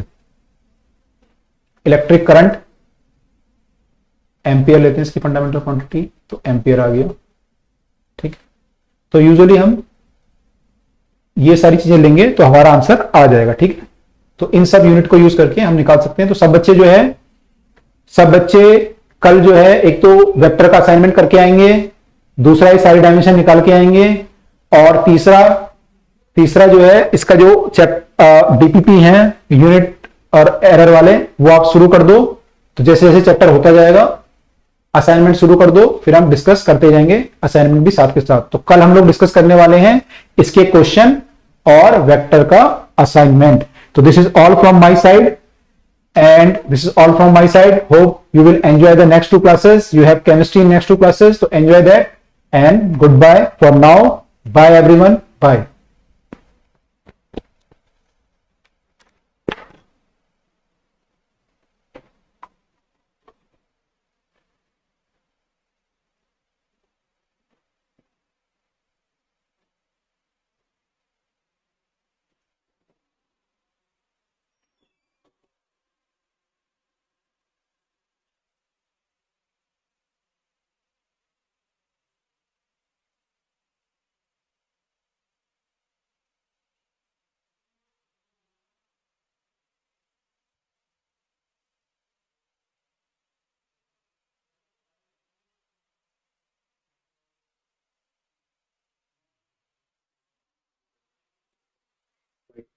Yes. विंडो दबाओ, window Now what? Obvious. obvious stop.